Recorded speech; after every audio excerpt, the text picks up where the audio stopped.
Hello, everyone, and welcome to Chillin with the Villain, the classic wrestling review podcast where we sit down, chill out, and review some classic wrestling just for you that I used to watch wrestling types.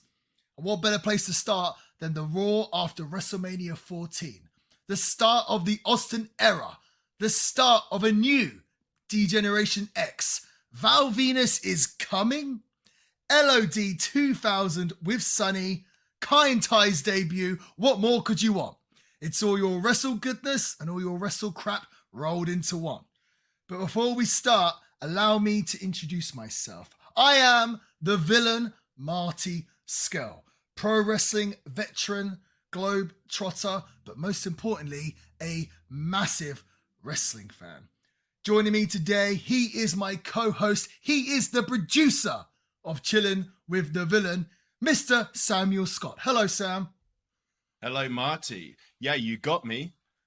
I used to watch wrestling type, right? Well, that's why. You've met one. Did you like my introduction first, by the way? I loved it. Okay, yeah. Perfect. Well, you bring up a good point. I guess we should this is episode 1, the first ever edition of Chillin with the Villain. So maybe I'd like to quickly explain the idea of the show. I think I did a pretty good job already, but basically, yeah, I love classic wrestling. And that's not to say that I don't like modern wrestling, but I'm very passionate and my true love is classic wrestling. So I had this idea for a show where I sit down, I watch classic wrestling, and come on here and talk about it. But rather than having a wrestling expert with me, I thought it would be kind of cool to have someone that was, well, like you said, you used to watch wrestling, now not so much. So you're what we'd call maybe a casual fan, or could I go as far as to say a jaded fan, maybe? Moderately jaded, highly casual. But yeah, I think we're good for that. Yeah, and I think what's good about this is you used to watch wrestling, but a lot of these shows that we're going to be reviewing, a lot of them will actually be the first time you would have seen them. I haven't actually seen. Yeah. Right. And this is one of them. And including today's show, this is the first time that you've seen this episode. I mean, you're aware of the wrestlers and you're aware of everything, but this is the first time you've actually seen the episode. So I think getting your perspectives on stuff, I'm personally really interested. When I try to talk to people about wrestling, or I'm trying to gauge if something is good, I typically don't go to the hardcore wrestling fan. I typically go to someone like my mum, or a friend that doesn't really watch wrestling, and say, hey, what do you think of this? So I thought this should be an interesting dynamic on the show where I am the wrestling expert. Can I say that? And you're the casual fan. I think we should be able to, get some good perspectives and see how they contrast. Yeah, I think you've earned the title of expert. And also you said you'd lean towards someone like your mum. And as the producer of the show, I am your mum of the podcast, right? So it works. But yeah, this is the first time I've seen this episode in preparation for this podcast, and man, like, what a fun episode! I really didn't. No, I really didn't. And I'm not just going to like every classic thing that we've seen just for the sake of it, for like show or something. It really was a fun episode. We're gonna watch some not so good wrestling as well. Yeah, this is so I think I should explain the reason why I picked this show. You think, why the Raw After Wrestlemania 14? That seems like an odd choice for a first episode. So this show, first of all, it's a really, really fun show from a really, really fun time period. And looking at on the internet and seeing other review shows, this show hasn't been covered that much. So I thought this was a good show to start with. This is also, the year is 1998. This is probably the peak of my wrestling fandom right here. This is when I was just wrestling crazy, absolutely obsessed with wrestling. And this is like the era that I grew up with and loved. So for me, I was really interested in watching back and see if this stuff actually holds up or not. So I guess we'll find out today on this episode. I guess moving forward. So like I said, the date is March 30th, 1988. It's the Raw After Wrestlemania 14. We're in Albany, New York, Pepsi Arena. Attendance 11,202. And the rating that night, can you guess the rating, Sam? Oh, is this like a Nielsen thing, like a TV rating? It is. No idea. I don't even know how they run. If I said 13, I can confirm it did not do a 13 rating. It did a 3.8 rating. Oh, is it out of 5? No, it's not out of 5. Well, yeah. It's not a star rating. A 3.8, which is actually pretty amazing. Just to give you some more context, Nitro, which as you know was on the same night as Raw, WCW Nitro, did a 4.2. So at this point, WCW is still beating WWE or WWF in the ratings war, but this show is pretty significant because I'm pretty sure this was the show where the turnaround started to happen. So it's a really, really exciting time for wrestling fans being in the middle of the Monday Night Wars. You've heard of the Monday Night Wars, obviously. Of course. Real quick, I'm pretty sure you said 1988 instead of Did I? It's the year I was born. 1998. 1998. So, boom. We open the show and we have a recap video of WrestleMania 14. In the recap video, I do have my notes here. Okay, so we see a recap video for WrestleMania 14. We see a tag team battle royal won by the Legion of Doom. We see Taka Michinoku defeating Aguila for the light heavyweight championship. Triple H defeat Owen Hart to retain the European Championship. We see a mixed tag team match of Mark Merrow and Sable defeating Goldust and Luna. We see The Rock defeat Ken Shamrock for the IC title. We see a dumpster match for the World Tag Team titles. Cactus Jack and Terry Funk defeat the New Age Outlaws, or did they?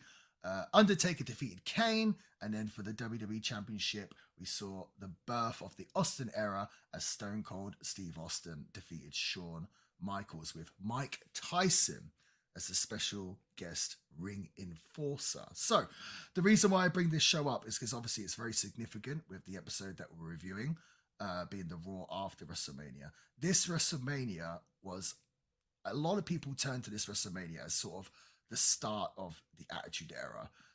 There's a lot of debate of when you think the start of the Attitude Era was. Some people think it was the Montreal Screwjob. Some people think it was WrestleMania 13. It's kind of, you know, you can make an argument for a lot of cases, but this was certainly the point in time when WWE started to really turn over. I think a lot of it obviously had to do with Austin, and a lot of it had to do with Mike Tyson. And just to put things into perspective, I have the WrestleMania buy rates here. So WrestleMania 13, the year previous, the buy rate was 237,000 buys. Okay? WrestleMania 14, do you want to guess the buy rate for WrestleMania 14? Are we going higher or lower? Well, I've just told you business has gone up. So let's give it a 20%. Yeah, let's say 380. So you're saying 380. Okay, so WrestleMania 14 buy rate was 730,000 buys. So it's gone up basically over 500,000 buys. Yeah. So the percentages, I'm not good at math. You're the producer of the show. You tell me what percentage that is. I'm joking. We don't have to waste time on that. But clearly WWF's business is going up crazy. So I feel like that WrestleMania we should maybe review at some point. 100%. So we open the show with Vince McMahon himself walking to the ring, and he has a new championship belt, which is obviously for the new WWF champion, Stone Cold Steve Austin. Vince has it on his shoulder, and he introduces the new WWF champion, Stone Cold Steve Austin. Vince says that he is proud of Steve Austin becoming champion and representing the company, which is obviously doesn't kind of go with what he said before. Vince says together with his vision and Austin's charisma, Austin can become the greatest WWF champion of all time. Austin says he knows for a fact that Vince hates him, but that's okay because he hates him right back. Vince says, I do not hate you. I am incapable of hate. It's not a word in my vocabulary. Vince then asks Austin if he wants to do things the easy way or the hard way. Austin says, give me 10 seconds to think about it. And he answers it by giving Vince McMahon the Stone Cold Stunner to probably one of the biggest pops I think I've ever heard on Monday Night Raw. Sam, what do you think of this segment? What are your first thoughts watching this segment? Yeah, well, my first thought really is it was a great little promo And by little, I actually mean it was pretty long. It was around 7 minutes, right? I didn't actually time it. I think it's so funny that you think this is long, considering the opening promos on Raw now are like 20 minutes long. I know, but they meander. There was no like fluff in it. It was just like drama, and I even say drama in like a loose sense of the word. So, for example, when Vince McMahon's holding the mic, and Stone Cold is holding Vince's hand, who's holding the mic, as like a power move, and just like the camera in tight, their heads are like that. They're holding each other's hands. He's saying there ain't no we, while holding his hand. Is just kind of like it even has that kind of soap opera quality that I just really enjoy. So I still think 7 to 8 minutes is long. For in like a performance sense of the word, in that well, let me put it this way, like, you've done this, so if you don't think this is long, tell me, like, what is the longest promo that you've actually had to have done live? Because 7 to 8 minutes might not be long compared to now, but it was between two people. There's moving parts, so what about you, man? Like, what's the longest promo you've ever like had to have done live? And more importantly, like, how do you even cope under that kind of pressure? Because I'm buckling just doing a pre-recorded podcast. Well, typically I actually find doing a promo in ring, I find a lot easier than doing it in front of a camera. So being in front of hundreds or ideally thousands of people, I find it a lot easier than just having an empty room and one camera and one cameraman behind you. Much easier, because you kind of feed off the energy of the audience. In terms of longest one I've done, I couldn't tell you. It'd probably be in Ring of Honor, because obviously we filmed TV, and I remember doing some in-ring segments with Jay Lethal and maybe Matt Taven. But for me personally, I'm not a big fan of having them long either. For me, I want to get my shit in. I can swear, right? Yeah, it's my podcast. Whatever. Yeah, it's your podcast. Get my shit in and get out. Make it sweet. Short but sweet. That, for me, that's better. Like, we see wrestling now, and guys go to the ring and do 20-minute segments, and that's great. But for me, I'm not the biggest fan. I think get in, get over, and get out. Personally, that's what I think. So it's funny that was your first thought. I think obviously you don't really watch any modern wrestling today, but the start of this show, the contrast between this and wrestling now, the people in the crowd are going absolutely insane, and pretty much every person has a sign. Did you see how many signs were in the crowd? Yeah, every single person pretty much, or had a group of friends carrying like one or more signs. Just a sea of signs. And Austin comes out and they are just like, it looks like a massive party. It looks insane. Yeah. Now it seems like fans sit on their hands, but you come out and people, like, this is, I can't even say the height of the Austin era, because that's arguable as well, but crowd is just going absolutely insane. Vince McMahon at one point also thinks that his microphone's not working because the crowd is so loud. Yeah, because he can't even hear himself because of the live sound. Yeah, that's hilarious. That was really good. Yeah, and I think this quite often. So this was in 1998, not 1988, a time before cell phones and everything else. I often wonder if with the biggest pop that could ever happen in wrestling, I feel like it must have happened already. It's already because happened. We're never going to have a show now where we can have like 100% of the audience's attention. Yeah. Does that make sense? Yeah. Now people looking down in their phones, texting, tweeting, whatever it might be. Whereas here, back in 1998, everyone is just they've got nothing else to do other than pay attention. You also see a lot of the flash cameras, which I think adds massively to it. To the atmosphere itself. Yes. 100%. Yeah. I will also say this. I much prefer Vince McMahon's character here than what he later become. I really enjoyed this kind of corporate, like, excuse me, I'm trying to speak, that type of Vince, rather than I've got big balls. You know what I mean? Like, I think this personally, I thought worked really, really well, especially with the Austin character. And it was very believable. It's like, oh, that is how a CEO would try and present themselves. Yeah. Correct. With a certain amount of restraint. One of the funny... the funniest bits in this I thought was great was I'm trying to read my notes. Vince is telling him he's incapable of hate. It's not in his vocabulary. Yeah. And then Vince says, I love you. I think you're a hell of a guy. And that's what Austin decides to get mad at, the fact that Vince told him he loved him. He's like, this is actually one of the early signs of what? Austin, what? No. What did you say? It's just a figure of speech. It's just a figure of speech. And I guess when Vince, Austin angry at Vince saying, when Vince turns around, I said I love you, but it's a figure of speech. Let's not get confrontational and ruin the moment. I love that. Ruin the moment. Yeah. I thought that was such a good line from Vince. It shows his arrogance, because it's only a moment for him. Right. If he's allowed, like, Stone Cold doesn't want the moment. It Right. shows his pure arrogance. Absolutely. I do have a question for you, Sam. So we saw Austin come to the ring with the Winged Eagle Championship. I think that's what fans have called it, the Winged Eagle Championship, which doesn't really make sense because all eagles have wings as far as I know. And he comes to the ring. I think he throws the belt down and Vince gives him the new, I think it's called the Big Winged Eagle, or the Big Round Winged Eagle belt. The new championship belt. The previous one had been around since Hogan had it, so maybe 10, 12 years or so. They present him a new belt, which I guess is kind of fitting because for the Attitude Era.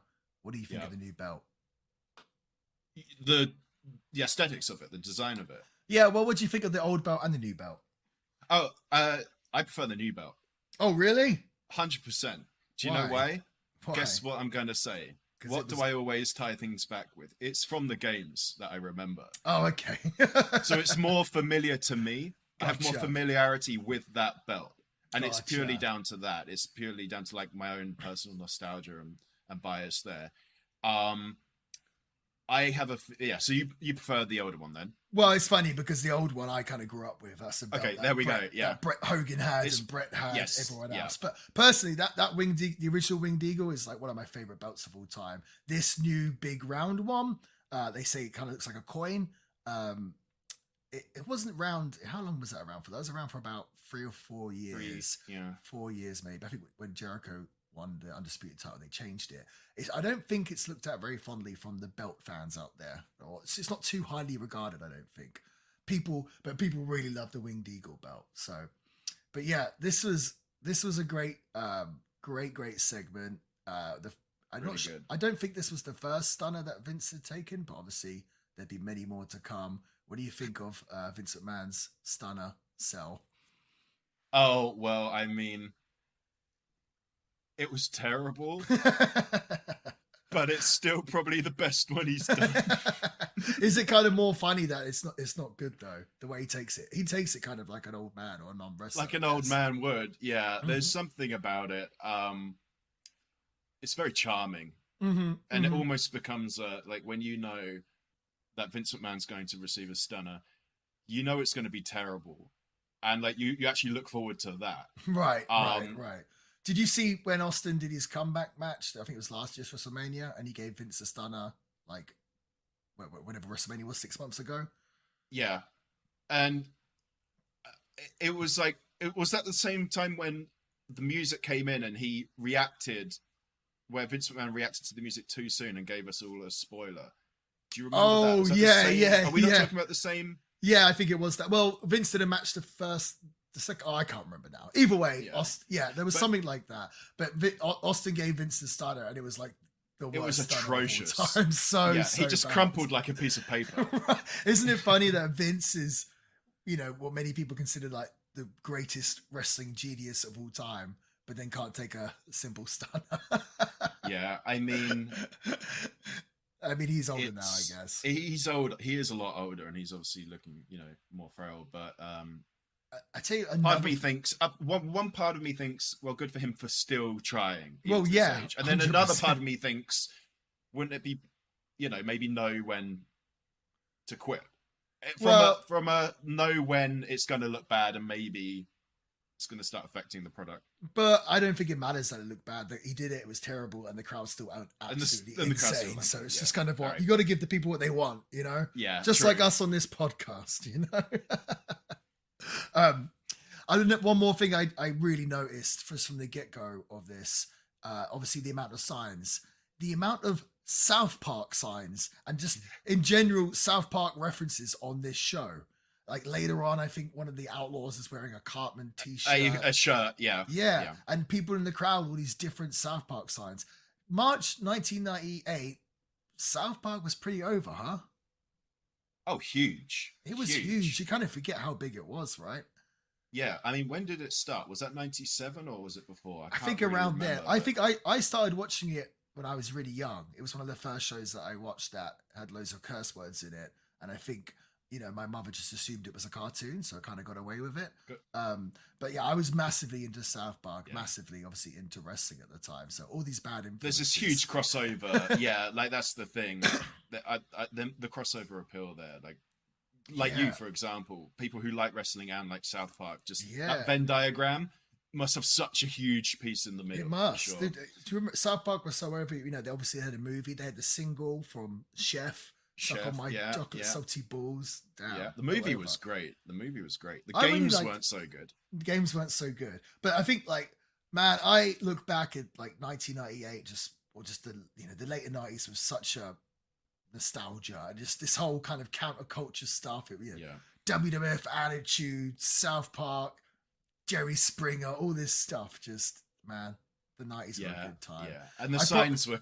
Sorry, I was just going to say the signs were crazy, and like some of them, like HB Gay blows, the Great Balls of China. Like you can't get away with that nowadays. No. And I would have actually. I can't imagine you'd be able to get away with another intellectual property as well, like South Park logos even nowadays. Maybe I'm wrong, but I wonder. Well, for the signs they're fine, but you mean the wrestlers wearing the shirts? Yeah, for a sign, Just in general, like anything that's going to be part of their programming, you'd think would be a lot more sanitized now.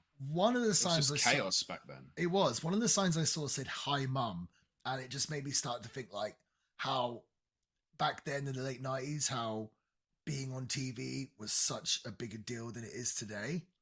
Yeah. Now you look at Raw, or not necessarily Raw, but wrestling shows. It looks like the fans, they're being held at gunpoint to be there. Then they're like, they wanted to be there as a party. And, hi, Mum, like, I'm on TV. This is the best day ever. Like, being on TV was such a big deal back then. I guess now, obviously, TV's not as big a thing, I guess. So, I don't know. I just thought that was interesting.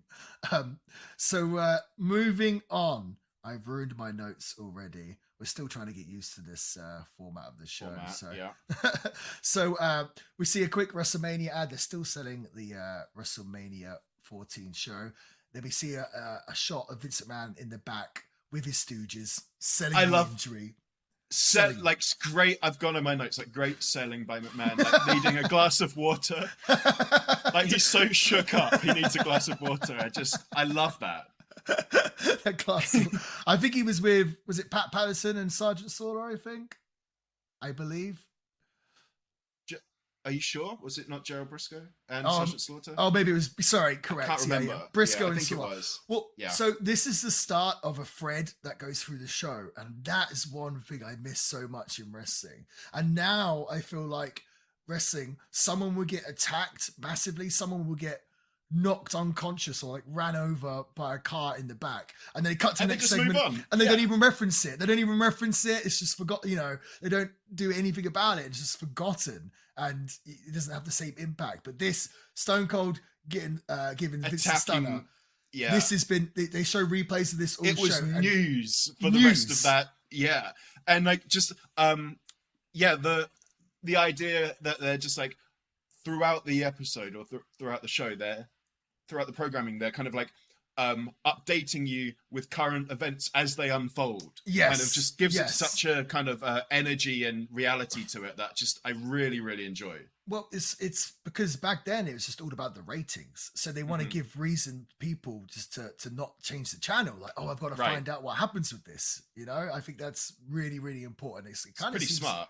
Yeah. Like you've got to keep, what's going to happen next? It's just, I think that's a really good way to keep the audience gripped into watching the episode. So I thought that was, and again, that clip of Vince selling in the back was what was it? I didn't time it, but it was 15, 20 second clip. It didn't take up too much TV time, but I think the effect it had. But the impact of it was very impactful. It was both that thing where he's just like, I think he's like got his like loosened his tie a bit, and he's just, and they're trying to talk him down, like de-stress him. He's got the glasses on. It's just like, yeah, we both have that specifically in our notes. So that small thing is just, for what they got back for the effort, it's just it's so efficient. It is so good. So good. Moving on, we see that LOD 2000 with Sunny defeats Los Barricos with a Doomsday device. How long do you think this match was, Sam?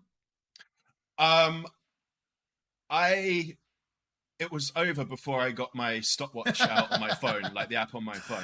Okay, I'll tell you, it was 34 seconds, and then after the match, Sunny says that they will now be known as LOD 2000. Yes. So, the previous night, LOD had returned to the company. I'm trying to think. I think the last time they were in the company was maybe the year before. I want to say, I think the New Age Outlaws put them through a table. I should have done some more research on this. But they've come back here. I don't even know why they're away. Maybe I should find that out, why they're away. But they come back here. It's the Attitude Era. So everyone is updating their gimmicks. Everyone is changing. Yeah. I think basically since Kevin Nash or Razor Ramon and Diesel left the WWF with WCW and started using their real names and become the NWO, this was kind of the years where those older gimmicks, or the wrestlers that were from the 80s, now they're wrestling later in the 90s, all kind of had to adjust their gimmicks to be more modern with the times. I feel like Legion of Doom took it a little seriously here when they went with LOD 2000 and adding Sunny, trying to find something for Sunny to do, adding Sunny as their manager. I don't think it really worked. What do you think, Sam? So well, first of all, do you have any recollection of LOD 2000? Oh yeah. So no, you know who Legion of Doom are, but is this the first time you see them as LOD 2000? No. The LOD 2000 was such a thing at the time, like the movie Death Race 2000. Just putting 2000 on something to refresh it was such like a trope already. Well, I should go on. Sorry, I was to say the Sunny part like didn't really work for me. Like didn't make sense. The LOD 2000, I actually really enjoy. I do really like it. And as for so some of what they were trying to attempt didn't work from like let me put it this way. I didn't think Sunny worked. I think the name worked. I think their aesthetic worked. But you and we kind of disagree on looks quite a bit, right? I disagree. So what do you that we do? I feel like we both thought Sunny was kind of an odd choice. But what do you think of LOD 2000? First of all, the name, but their look as like an attempt to refresh like the look and feel for a classic tag team. First of all, the 2000 part I actually kind of get a kick out of. Years and years later, maybe 5 or 6 years ago. So myself and Zack Sabre Jr. were called the Leaders, or LDRS, the Leaders of the New School. And then we end up becoming a trio with Will Ospreay, and we called ourselves Leaders 2000. So, and it was kind of like, because back in the late 90s was all something 2000. This run for LOD, it didn't really work. I think Hawk was having a lot of issues, a lot of problems. The update with it, putting Sunny with them. I will say this. I hope you agree with me with this. Sunny here looks ridiculous. Like Roll Tide. She is looking hot as hell. This might be peak Sunny. But putting her with, which, most people consider the most badass tag team of all time, I don't think they really needed a pretty valet with them. I think it didn't seem to be a good match. It didn't seem to fit personally. And the helmets, it was a nice attempt. I just think the thing is with Legion of Doom or the Road Warriors, I actually think what would have been better for them here is to maybe go back to what they did in their Crockett days, where they just wore like all black tights, the black spikes and different hair. Because when they came to WWF, obviously Vince had to sort of make them a bit more cartoony. That's why he gave them the big bright red shoulder pads and red gear, changed the name to Legion of Doom from the Road Warriors. I think maybe here it would have been cooler to see them maybe come back as the Road Warriors. I'm not sure if they, didn't have the IP for that or whatever else. But I think the LOD 2000, I agree the characters need to be updated for the Attitude Era. This to me seemed too on the nose, like it was too obvious that they were trying to update them, if that makes sense. That's precisely why I like it. I mean, it's this, no, but it is the same overall theme and style, but with like a more contemporary coat of paint for the era. It's literally like a literal refresh. And I kind of found that appropriate. Well, I think Legion of Doom always kind of struggled in the WWF. And I think that's because their gimmick was basically, back in the day, was just they're two huge badasses that just kick the shit out of everyone, don't sell, and win. Which, great gimmick. This is my gimmick idea. I'm going to be the strongest guy, the coolest guy, the best looking guy, and I beat everyone. The biggest guy. Yeah, they are like what a 12-year-old boy would invent. Yeah. As a wrestler, yeah. Right. I have massive spikes growing out of my shoulders. Yeah.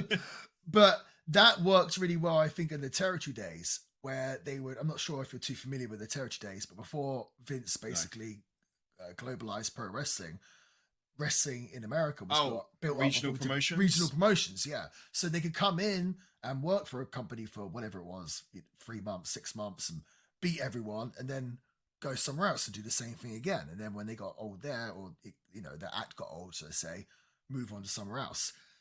Here with the WWF, you can't really have a gimmick where you have to win all the time because they're running all year round every year. So, you have to be able to lose. And I think if you've got a gimmick, a character where losing hurts you, to me, that's not a great. I mean, I'm not taking anything away from the Road Warriors. They're one of my favorite teams of all time. But I think it doesn't really work in WWF. Like, to be a WWF or WWE wrestler, I feel like you need to have a gimmick that doesn't hurt you if you lose. Where winning isn't baked into your identity. Yeah. I remember when, like, years ago, I don't know if you saw the stuff with The Fiend, but he lost to Goldberg in a match. And everyone said, oh, they ruined The Fiend. They buried him. Like, his character is ruined. And I think, well, if you can't lose to Goldberg in a match and come out of it okay, the new character might need to be tweaked a little bit. Oh, I agree, yeah. My character always felt like I could lose. I felt like a lot of times the fans wanted to see me win, but I could lose and it wouldn't affect me, really. It wouldn't affect how the crowd perceived me or anything else. But there are some characters when they lose, they kind of. And I actually remember seeing the Outlaws. That's in the Attitude Era, seeing Legion of Doom. I remember them from when I was a kid, and being like, "Oh, the Road Warriors," and I saw them got beaten up really bad by the Outlaws, and I kind of thought, "Oh, Legion of Doom kind of lost it, huh? Like now they're getting beaten up." But at the same time, they can't just come in there and beat everyone, can they? So, so yeah. You were also a lot younger, you said, when you witnessed that, right? So I was a lot younger in 1998, yeah. Yeah, of course.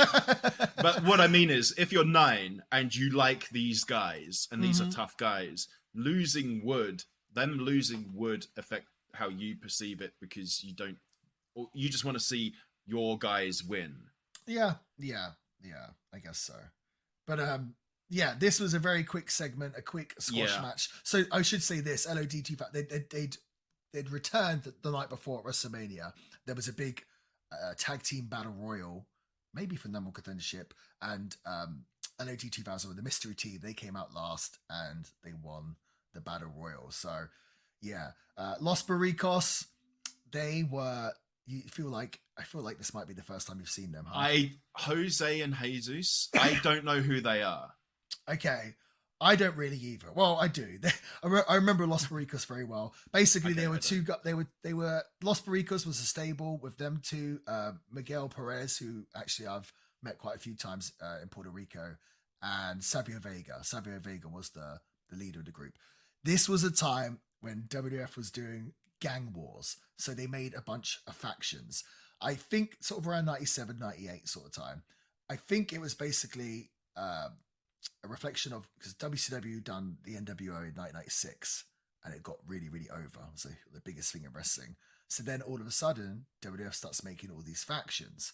Because before then, I don't really remember WWF ever really doing factions. I can't think like in the late 80s or early 90s. Not really a thing. And Los Barricos actually... What about the $1 Million Inc? Corporation? That was a thing. Yeah, corporation, I guess. They're the only ones that come to mind. They had more like they had the Heenan family and stuff like that. But they were kind of less factions and more just like all these wrestlers are managed by the same person. Classic stable was sort of, yeah. Right. So the Los Barricos actually started... So the original... I hope I'm getting this right. The original Nation of Domination was Savio Vega, Crush, and Farouk. And basically they all split up and they each got their own faction. Farouk got the Nation, Savio Vega made Los Barricos, and Chains made DOA. I was thinking of LAD 2000, Disciples of Apocalypse. So yeah, they made these different factions. So Los Barricos, they were from, all the wrestlers were from the biggest company in Puerto Rico, WWC, run by Carlos Colon, who you might know as Carlito's dad. Oh, okay. Yeah, so big company in Puerto Rico, which was doing pretty good business at the time. But yeah, they pretty much stayed at the mid-card level for the majority of their WWF run. I think they were only there for a couple of years. So, But yeah, this was the first match on the show, and yeah, it was 34 seconds. Yeah, wonderful squash match. The celebration was longer than the match itself, right. Like you said. And I do agree with you. Sunny was looking lovely. That outfit was... Yeah, incredible. I know, man. Is her Hall of Fame ring still available on the eBay? I kind of want it. I have no idea. I think she sold it. I think a while back she sold it. I think I remember asking someone like, how much you sell it for? And I think the price like $6,000 or something. No, I think it was like $3,000 or something. Oh my god! I was like, that doesn't seem like a lot to me at all, right? No. I want it. If she was going through hard times and like said sold the ring, but it was like $50,000, you'd be like, okay, that makes sense. But I'm like, for $3,000? Yeah. Anyway, moving on. Jim Ross says that the WWF Tag Team titles are being held up due to the wrong dumpster being used last night at WrestleMania, and that the New Age Outlaws and Cactus Jack and Chainsaw Charlie will meet tonight in a steel cage in the main event. What did that even mean? They had a dumpster match at WrestleMania 14. And there was a dumpster beside the ring, but they end up fighting. This is how I remember it. They end up fighting and brawling to the back, and then Cactus Jack and Terry Funk, Chainsaw Charlie, end up putting the Outlaws in a dumpster that was in the back. And Okay, but not one that was sanctioned for the match. Right, it's kind of a bit of a silly. Again, this is the period when Vince Russo, I think, and Ed Ferrara are writing. There's a lot of kind of like, but. Whatever. They made an angle out of it. I guess we'll get to that later. We then go to the back and we see Kevin Kelly, and he tells us that Vince McMahon has called the police. I think the way he did it actually was, didn't he say something like the DOA, Skull and 8-Ball, had told Austin that Vince had called the police? Something like that, yeah. Which I thought was really cool because, you know, in wrestling, it always... They do backstage segments, and it's the invisible camera, and they just happen to catch two guys coming up with a dastardly plan or whatever. I like the idea that things can happen, but we don't see them, but they tell us, they hear about it, like real life. Yeah, it makes the backstage seem like something's always going on. Mm-hmm. Yeah. There's hearsay behind it. There's stuff on the grapevine. It feels like it's a real like living, breathing backdrop to what you actually see. Yeah. Absolutely. It's really good. We're just running this thread throughout the show. It's like, okay, Vince has called the police now. Also, that just fits in so well with the Vince McMahon character that he's been stunned by Steve Austin, and he's like, I'm telling on you. I'm going to call the police. I'm going to get you arrested. Yeah.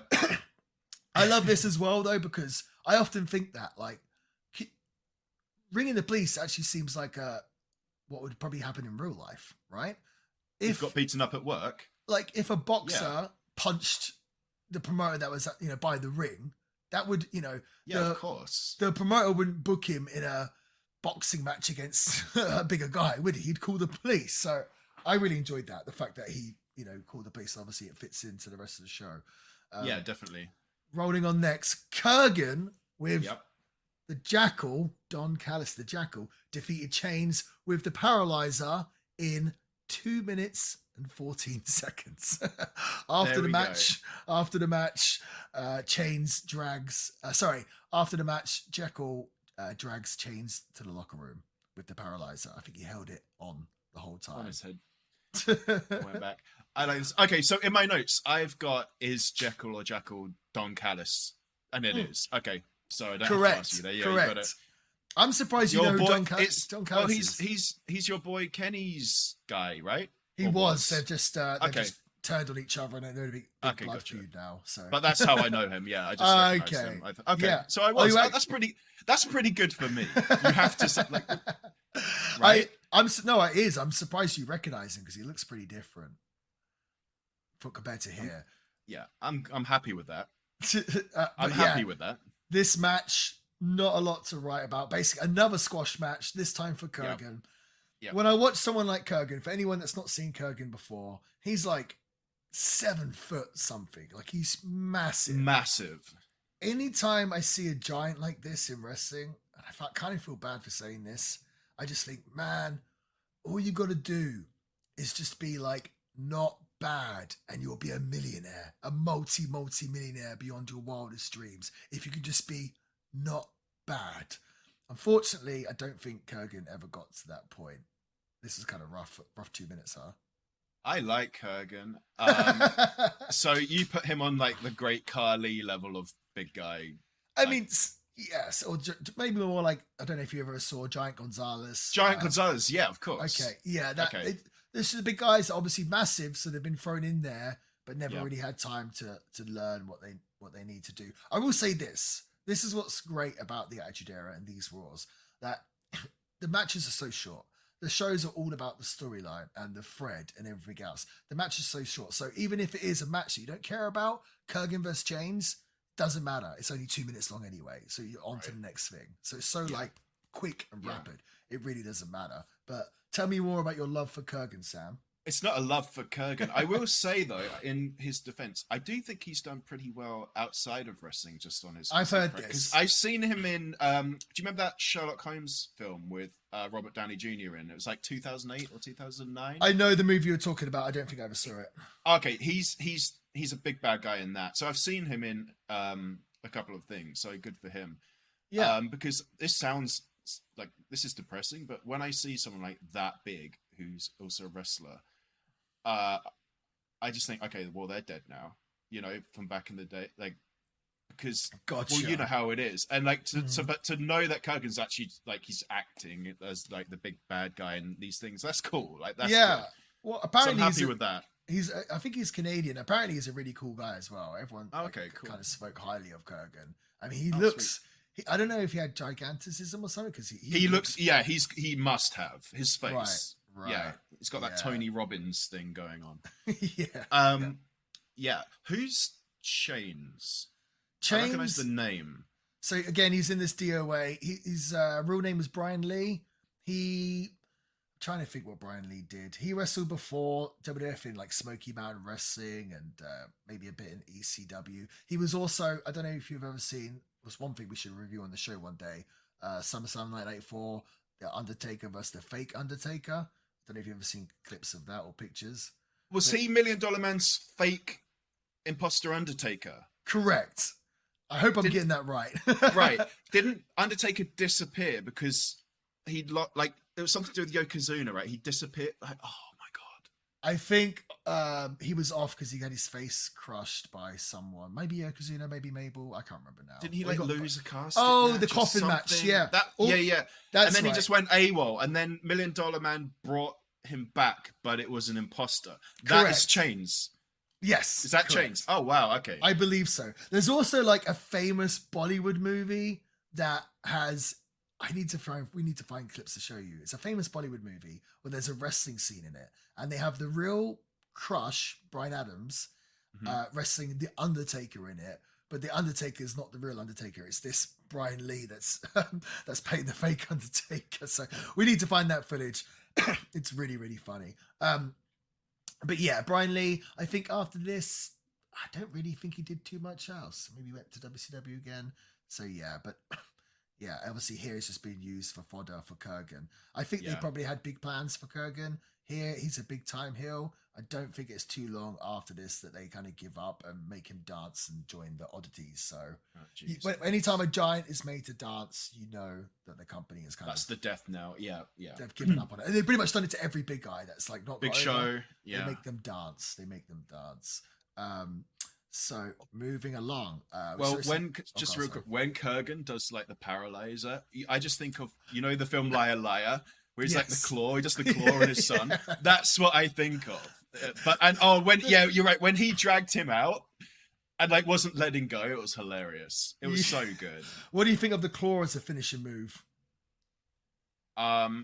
This is weird because like it kind of looks daft, but if you think about it, it would hurt. Like as a finishing move, it'd probably be actually effective.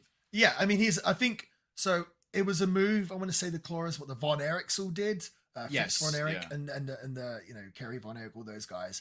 I think with them maybe it looked a little bit silly, but I mean obviously it's all in how it's sold by the guys. But with someone like Kurgan, it's a little bit more believable. Where he actually does have a hand that's bigger than someone's head.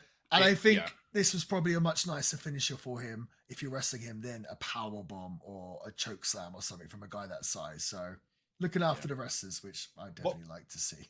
Definitely. What were the black tips on his fingers? Was it just tape or just would have been tape? Yeah. Okay. All right. Just some black tape. So rolling on, we see some live shots of Vince in the parking lot with the Stooges waiting for the police. The police then turn up. Vince has told on Stone Cold Steve Austin. So the police turn up in like they couldn't even get a prop cop car. So you say that, but you do see a lot of police often not in police cars, right? Well, I think that's detectives. But I these always were badged. That was weird. Maybe people who... Where was this filmed anyway? Was this in Albany? Yeah. Okay. Maybe someone from there will know, like, this is a common thing. But, like, for me at least, I assumed, like, because Beat Cops came out, right? But in an unmarked car with a siren. I always kind of thought, like, you had the cops. I mean... Again, we're both British, so I don't know, but I assumed here in America you had the basic cops drive cop cars, but when you're like higher than a basic cop, you're like, no, I ride whatever car I want. Yeah, I think that's right. But then basic cops turned up. That's where my confusion is. Okay, well, but sure, any cop's going to wear cop uniform, right? I don't know. Well, I guess unless they're undercover. They couldn't have not had a cop car and not worn cop uniforms as well. But I just love the idea that Vince had like told on Steve Austin and he's getting him ratted him out. Just really, really funny. So Buddy, next, real quick, did you notice that the production truck in the background had like the classic WWF logo on? Yeah, I did. What's that about? Yeah. What do you mean? What's that about? Well, because they already changed to their squiggly one. Changing a lot of that stuff obviously can take time. It's a production truck. I assume I'm not sure when they made the official change from the old logo to, it might have been like I think it was 98. I think for a while they had the old logo and then the scratch over the old logo, over the block logo. This would have just been a case of those trucks. Yeah, I assume it's kind of a big deal to change them over. So. Yeah, and also probably like those logos on there, they're not really made to be on TV, right? Yeah, just happen to be on lower TV, priority. So, yeah. So next off, we see Tennessee Lee introduces Jeff Jarrett, and he defeats Aguila. I think I'm pronouncing that correctly. Aguila with a figure 4 leg lock in 2 minutes and 38 seconds. So that is technically the longest match so far. Yeah. Am I right in saying that? Yes, it is. I think you are. Yeah. Was it really that short? Let me get back to 2 minutes and 38 seconds. Jeff Jarrett come out on a horse. Yes. and lighting, like LED lighting on a horse. Yeah. This was the sort of height of Jeff Jarrett's country singer gimmick. I feel like both of us coming from the UK, country music and stuff kind of goes way over our head. But it's huge. It's huge. It's huge. That being said, I feel like this gimmick didn't really... I guess it did work to an extent for Jeff. but I don't think you could really take him seriously as a main event caliber talent, especially, which he technically is, but especially with that outfit with the what would you call it? The straps, not a leotard. Dungarees, kind of like, I can't even explain what they are. Yeah. But I have a question for you. So yeah, the match kind of was whatever. Funny to see. Go on, sorry. I was gonna say, if your question is who is Tennessee Lee, I've got that question for you. Okay, so maybe you should ask me that first. Yeah. So who is Tennessee? Tennessee Lee. Tennessee Lee is a man called Rob Fuller. He was a wrestler back in the Territory days, I believe, from the Tennessee area. Before this, he was managing in WCW, and then he came to... He's only in WWF for about 6 months. The thing that I know most about Tennessee Lee, or Rob Fuller, is that he's infamous in wrestling for having the biggest... For people not watching, I'm holding my arm and fist up, for having the biggest chap in pro wrestling. Yeah. Wow. I watched an interview with Too Cold Scorpio, who everyone said had a massive dong, and they asked him is there anyone that had a bigger dong than him? And he said about Rob Fuller, Tennessee Lee. So wowzers! Yeah, that's claim to fame, isn't it? It is. I want to ask you a question. And you're obviously famous for being the opposite. That is true. Let's hear your question. This Aguilar, if I might be pronouncing it wrong, do you know who that is? I have a guess. Okay. You didn't look it up, did you? No. Okay. He's got a band on his arm. Okay. Like a tattoo. Mm-hmm. I don't want to get this wrong. Come on, spit it out. In case, okay. Is it S.A. Rios? I was hoping you were going to get it wrong, so it'd be more funny. Yes, it was. Yeah, because that's what I was worried because I didn't want to seem racist. I was hoping. Oh no, I was it wrong. I was hoping you were going to be like Rey Mysterio or something. No. I know for a fact. Ken Shamrock. Ken Shamrock. Well, yeah. Yeah. It was. Cool. It was. Was it? Okay. What's that series? Who I believe you're a fan of, right? I thought you liked. He's okay. No, he's okay. Yeah, I mean, I liked obviously like when Lita came in, like the S.A. Rios and Lita. I like it. Well, yeah, but I mean, I like the S.A. Rios and Lita days. Right. Yeah. They're kind of cool, right? But yeah, I'm not necessarily a big fan of S.A. Like, I'm not a huge It's not one of my favorites. You haven't got a poster of him on your wall. No. You took that down. Okay. I took it down. Yeah, I took it down for this because I knew you'd keep going on about it. I think Aguilar here is he's super young. I think he's 18 or 19. They said he's 19. 19, yeah, which changes it because that's pretty impressive. Insane. Did you see the botch before the finish? The corkscrew moonsault? Yes. Yeah, I wanted to ask you about that. Well, so maybe you want to explain what happened. Because I just want to know whose fault was that? But you explain it first. So basically, S.A. Rios went to do a corkscrew moonsault, and I think obviously the planned spot was for Jeff to move out the way. I think did he try to roll in or did he try to roll out? He rolled towards the turnbuckle. Okay, so that's what you're supposed to do. I always say, for me personally, if someone's gonna miss a splash and I'm moving out the way, I'm rolling in. I tried to roll and get underneath the turnbuckle just to make sure. Do you roll in because their trajectory's going into? Well, they're going out. Ring, so you there's a greater chance that you miss. There we go. Physics, it's whoop. Nice, dude. Rather, when people roll out, I'm like, what are you doing? And chances are, if you see someone try and roll out, this sort of thing happens. But with this spot, I don't really know what happened. Jeff is a veteran and he'd already been wrestling for quite a long time at this point. I just don't. I assume, obviously, he thought Aguilar, S.A. Rios, was going to get much further out than he was. But the funniest thing is, he does the moonsault. Jeff rolls in, but Aguilar still fully connects on Jarrett. Right. But because they planned it where he'd missed, Jarrett instantly gets up. Just sits up. Sits up. Aguilar stays down selling. And then not only did he still get up, but then Jarrett starts tapping his head, doing the I'm too clever. And it's he'd obviously thought, he said, I'll do that for moving out the way. But when he didn't move out the way and started tapping his head like he was too clever, I was like, what is going on here? Yeah. It was odd. But yeah, so whose fault was was that? Did he roll too? Did Jeff Jarrett roll too late? Jeff's fault. Okay. I mean, I say that it could have been a case of it might not have been in the sense that Guilla might have said, "Oh, I'm going to land here," and then undershot it.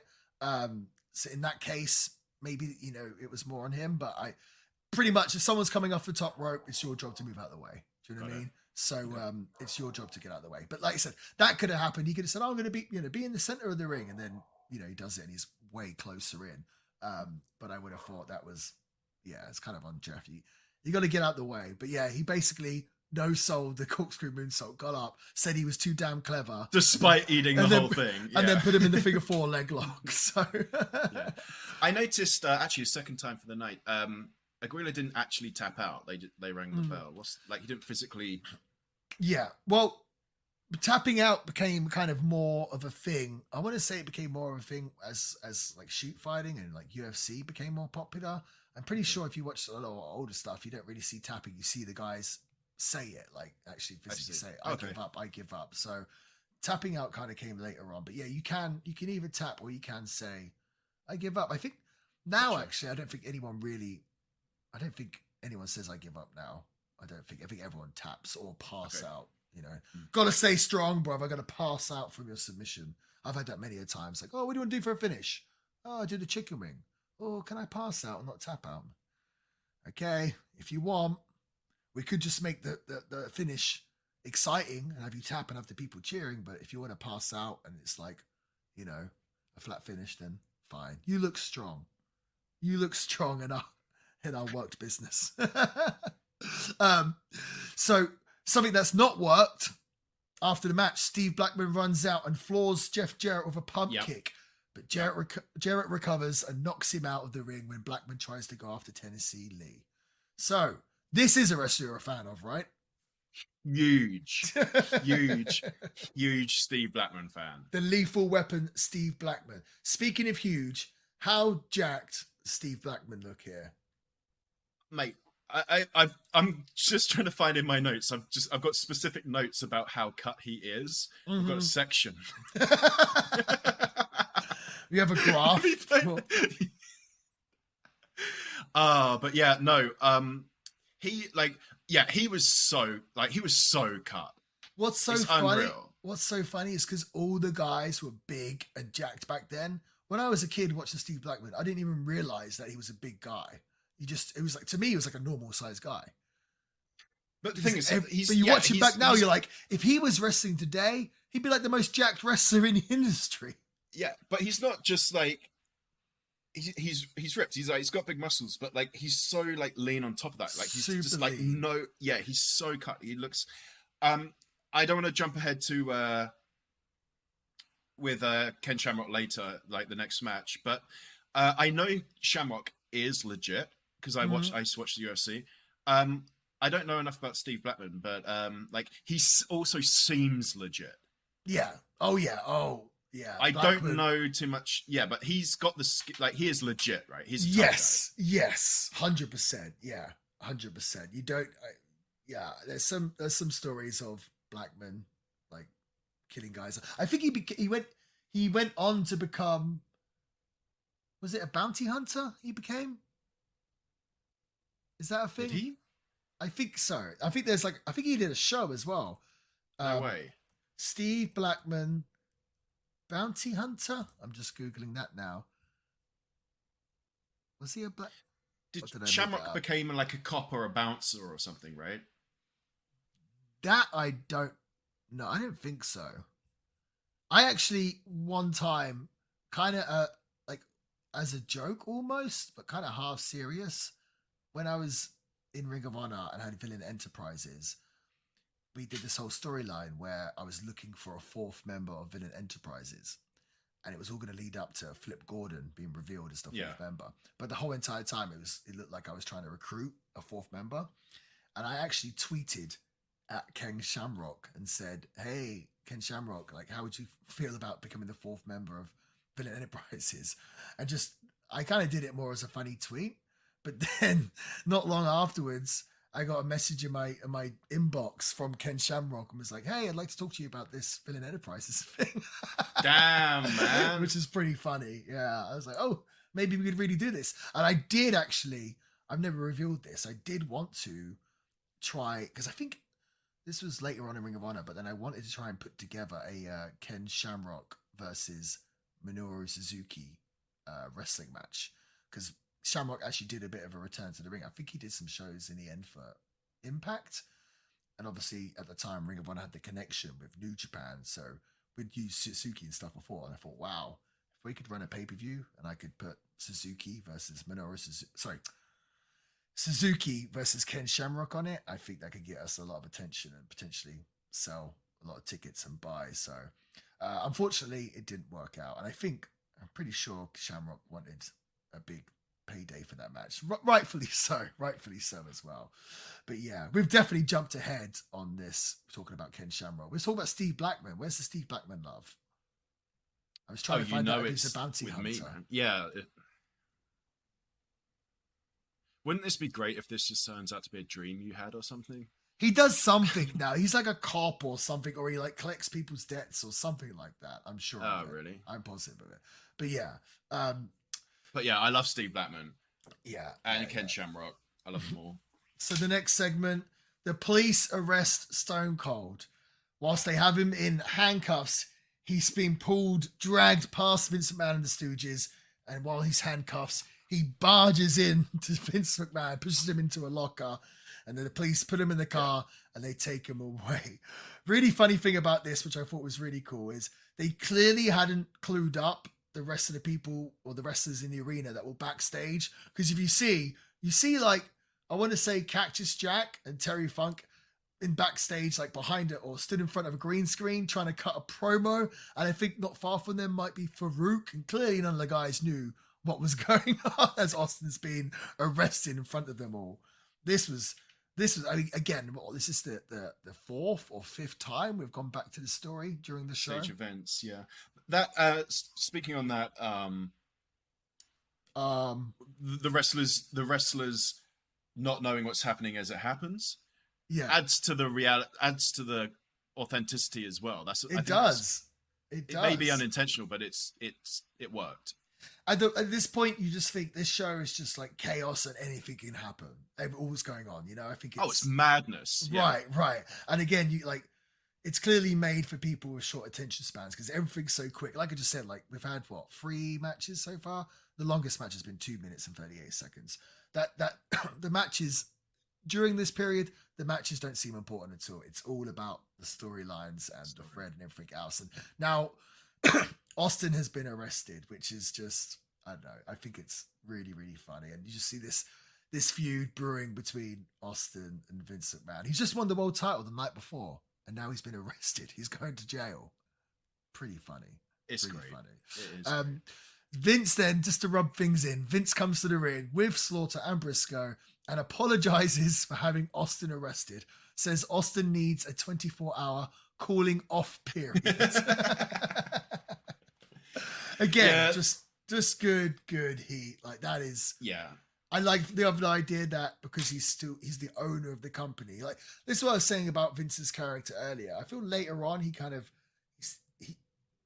his character became Vince McMahon. It was less the owner of the company. This is very much like I'm the CEO of this company. Yes, Later on, he became more of like a megalomaniac. This is how I rule kind of thing. But back then, coming out to kind of obviously thinking that it's bad for business what he's done, even though he personally agrees with what he's done. Yes, yeah. So coming out like, just reeks of that kind of corporate, like pandering. Yes. It's fantastic. I mean, it's almost like when, I don't know, a guy punches another guy and then he turns around to like a woman and he's like, "Oh, I'm sorry you had to see that." You know, like he comes out, "Oh, I'm sorry. He needs a 24-hour calling off period," which obviously doesn't. Yeah,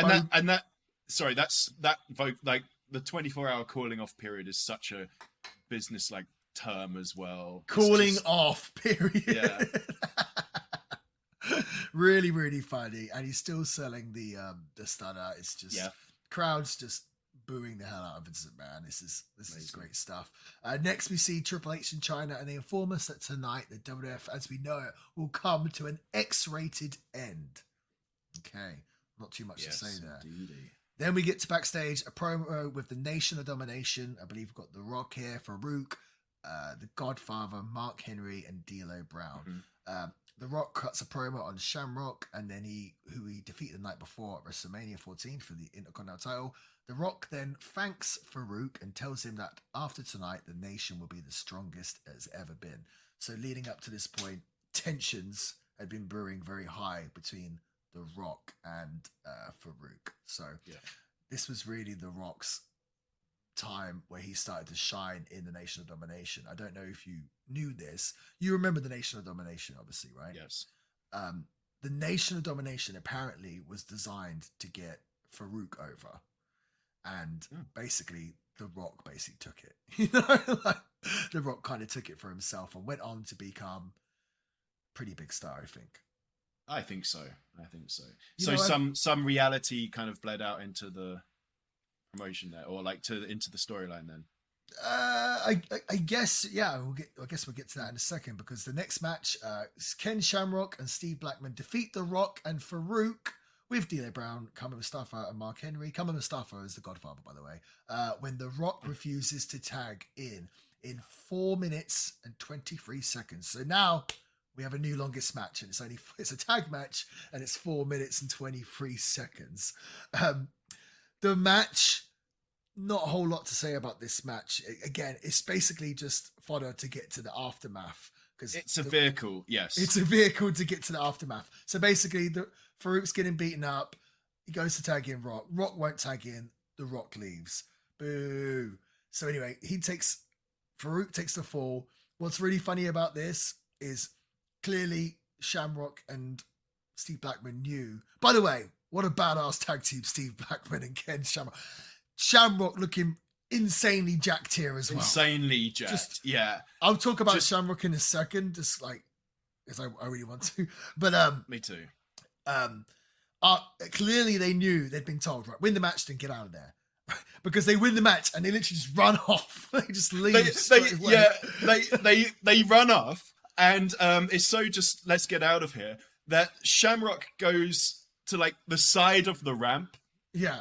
And Blackman's like going up the ramp, I think, or maybe it's the other way around. So they just weren't even, I guess they just had like a quick decision, or told to just get out there. And like one goes one way, so one sort of goes the other, and then has to like jump to follow. Right.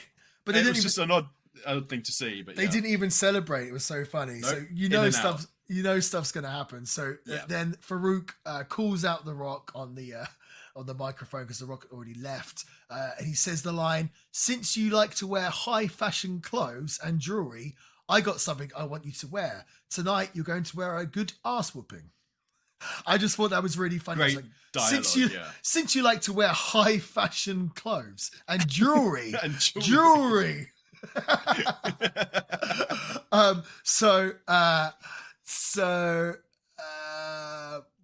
The Rock comes out. The Rock and Farouk start fighting. The Nation of Domination, their teammates, the Nation of Domination and security, break them up.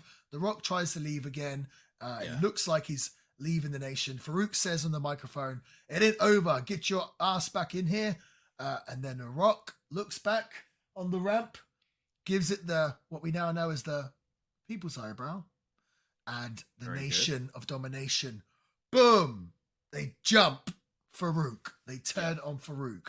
So I thought this was interesting, how The Rock left it. It made it seem like The Rock was being kicked out of the Nation of Domination, but actually Farouk was getting kicked out of we got Nation that of twist. Domination. Yes, and then The Rock gets in the ring. I think he gave him a rock bottom to Farouk. Rock bottom, yep. Yeah, and The Rock gets in the mic and says, not only is The Rock the leader of the Nation of Domination, he's the ruler of the Nation of Domination. So Farouk was the previous leader, and this is The Rock taking the throne as the leader of the Nation of Domination. What do you think of this, Sam?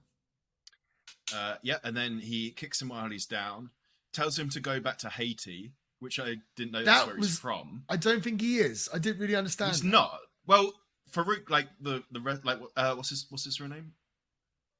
Ron Simmons is real Ron name. Simmons. Mm-hmm. Yeah, like he's definitely not. Right? Well, no, he's not. I don't think his character in the Nation of Domination was also like. I don't think he was even supposed to be. Did he actually say go back to Haiti? I listened to that back a couple of times. We need to go back. Imagine if we go back, put the subtitles on, it's something completely different, and we're like, "Oh man, oops." No. I thought it said go back to Haiti as well. Take that back to Haiti, where you come from, or something like that. After he kicks him while he's down. But yeah, I didn't see it coming when, like you said, when The Rock walks out. So that was a nice little twist. However, I'm not, or I wasn't then, that concerned with the Nation of Domination, so I didn't really care that much about who's the leader, who's not. But if you were, that's a night, like, that was a cool little twist. There's definitely things going on now, and yeah, pretty good. The actual, do you want my thoughts on the actual match? Oh yeah, please. Okay, yeah. So, I'm not trying to be rude to the rest of it, but it was kind of like the first actual and watchable, like, real match of the night, and it still was, pretty short. But what I really like, and I know we're both just dying to talk about Ken Shamrock and probably Steve Blackman as well, but just like Steve Blackman, just like the way he moves, is just no wasted energy. He's a precision engine, like a machine. I love it. Just boom, boom, just so efficient. Yeah, amazing tag team, just legit units. I just love them so much. Imagine that. Like, what's your favorite tag team of all time? And you answer Steve Blackman and Ken Shamrock. Yeah, what's wrong with that? Well, there's a lot of tag teams out there. Also, I don't think they really teamed up that much. What I think is really funny about these Attitude Era matches is the matches, all they pretty much are punch and kick and just shoot off the ropes. They're constantly shooting off the ropes. It's like, shoot off the ropes, clothesline, get up, yep. Shoot off the ropes, kick in the gut, hit the ropes, neck breaker, both get up, punch, shoot off, body slam.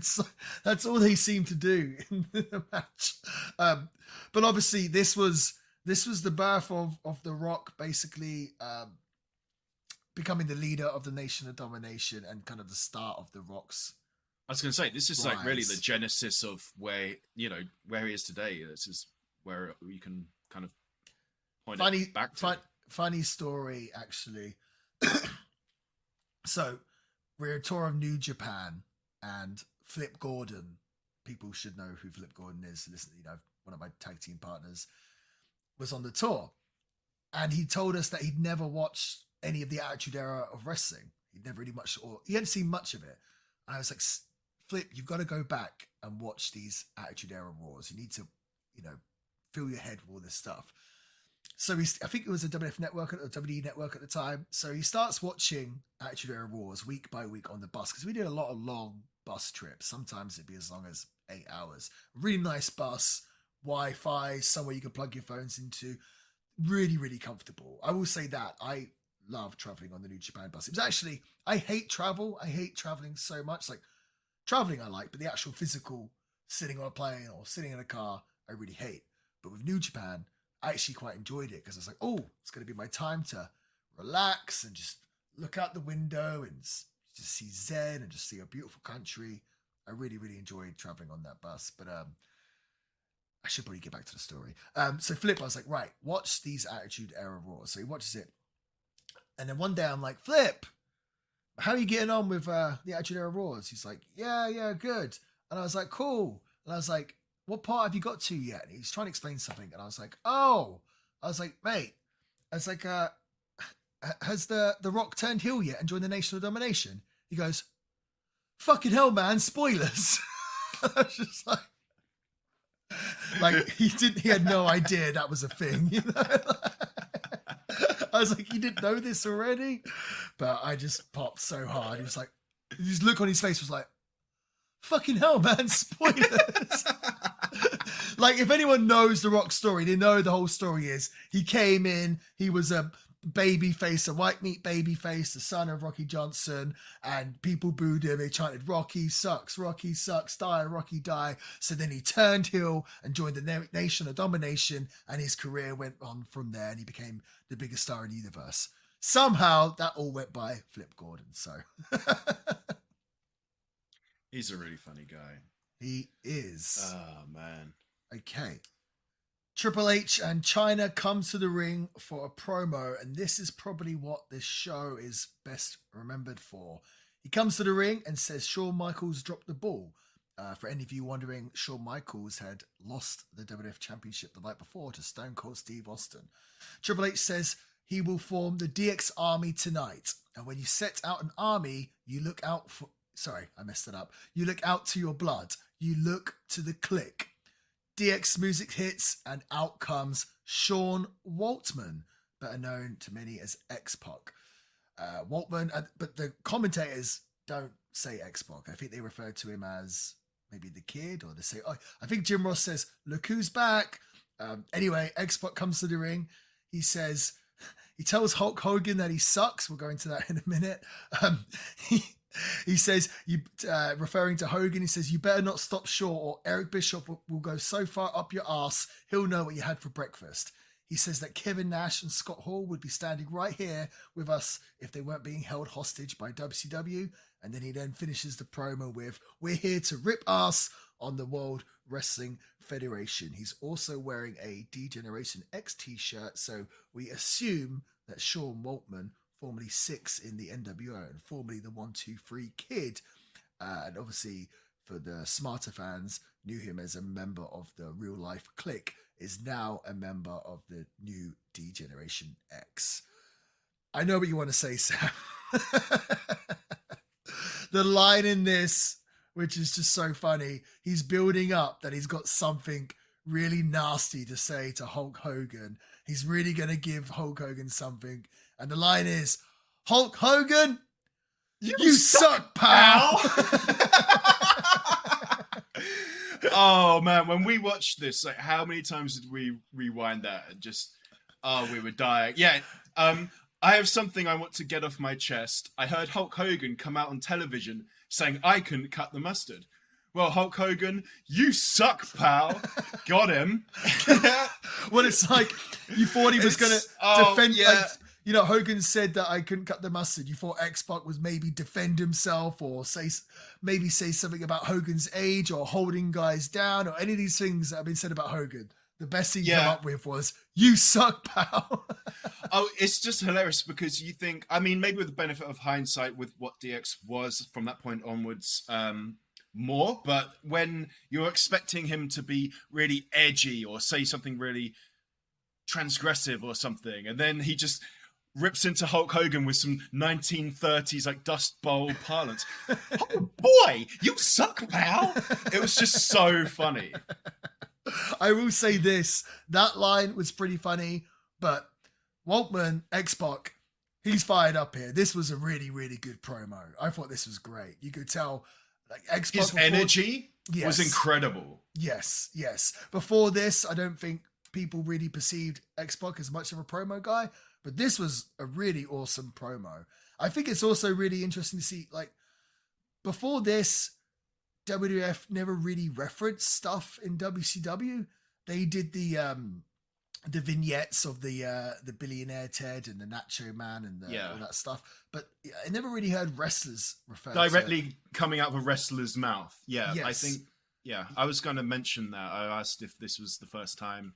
I'm not sure if it's the first time, but it definitely wasn't commonplace. So for him to mention Scott Hall and Kevin Nash about WCW, I thought was really, really interesting. The DX, it's funny because the original DX was Triple H, Shawn Michaels, and China. Then tonight, well, this episode is the birth of the new DX, which obviously I'm not spoiling this for anyone, but X-Pac. Apart from Flip Gordon, if he's listening, what up, Flip? The new DX was X-Pac, Triple H, China, and the New Age Outlaws. Yeah. And I think a lot of times when you do a new group, everyone always says, "Oh, the original was better." I think a lot of people consider the second version of DX to be the better one or the more successful. It's the definitive one. It does seem that. For sure. Yeah. And this is really interesting as well. Also, another thing people don't ever really talk about. This is kind of a reason why I want to have a podcast, just to bring up points that people haven't brought up before. No one really talks about how DX was basically a rip-off of the NWO. Obviously, it was different and it was more, like, almost say like childish than the NWO, but it was the clique. So the clique was Scott Hall, Kevin Nash, Triple H, X-Pac, and Shawn Michaels. And then Kevin Nash and Scott Hall leave and they form the NWO. And X-Pac, and they're in the NWO. So then the other half of the clique, they're like, okay, well, we're going to make our group too.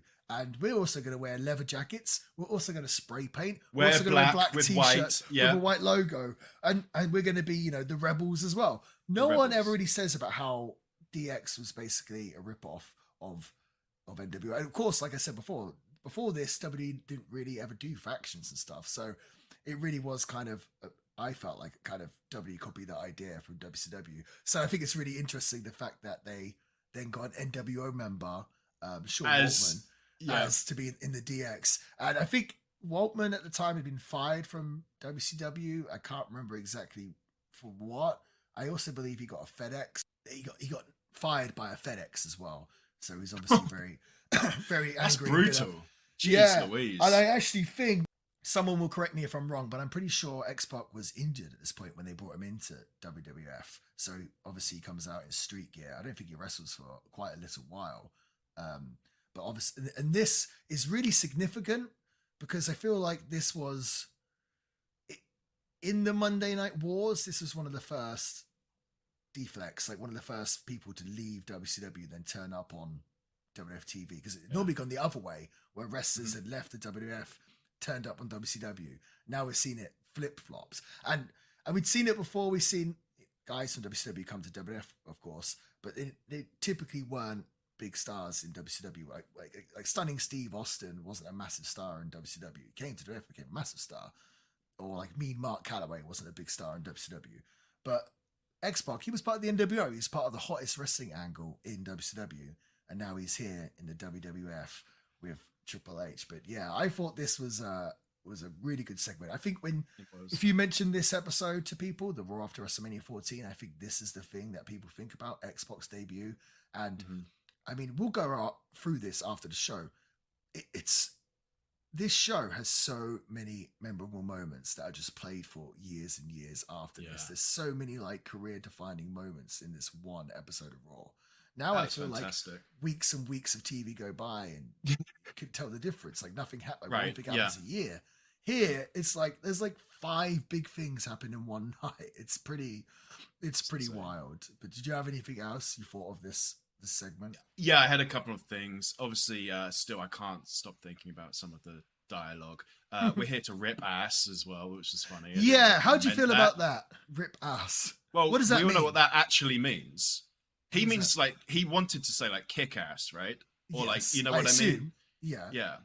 And then he said rip ass. Well, that means when you fart. Oh. Doesn't it? So I don't know if he messed that up, but it was so funny and just like added that on the end of what he already did. We were already in hysterics. And and put that in your pipe and smoke it. So good. Well, that's a great line. You know, that's a good line. Just before you go any further, that rip ass comment, that reminds me of, you remember the APA, Farouk and Bradshaw, the APA, that stood for Acolytes Protection Agency. Yes. But at one time they brought out, like a few years after, during their run, they brought out a t-shirt and on the back it said APA and it said always pounding ass. It was on the back of the shirt. And I think they thought it meant a different thing than...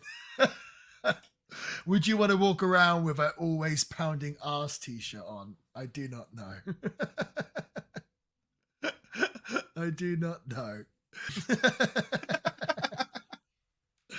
Yeah, that was pretty funny. But yeah, sorry.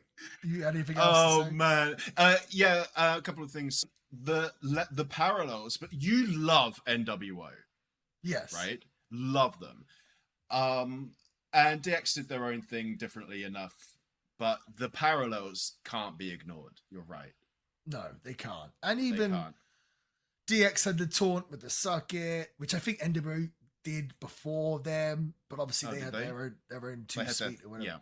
Yeah, I think guys had done the suck it and stuff before. It wasn't like something like DX had invented. Okay. Yeah. Real quick, when China came out, she had a European title on her shoulder. Was that hers? Because I know she won it before, but I don't know if that was then or if she was holding it for someone else. I don't think she ever won the European title. She won the Intercontinental title, is what you're thinking. Oh, okay.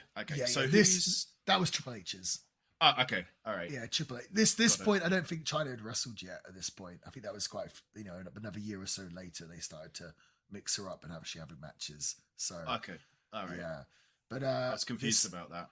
This, I guess, was the sign for things to come in the rest of the show. But new member of DX, and I don't know if it was really made clear that Shawn Michaels wasn't coming back. Well, I mean, you don't know if he's out or if he's just in trouble or what. You know, you drop the ball, but I'm here to pick it back up. Isn't really a firing. Right. So it was slightly misleading, but I actually think that was good because it really was a whole episode of what is going to happen, what's coming next. It does seem a bit weird that Triple H just kind of turned on him like that with no, I don't know. It's kind of odd, I guess.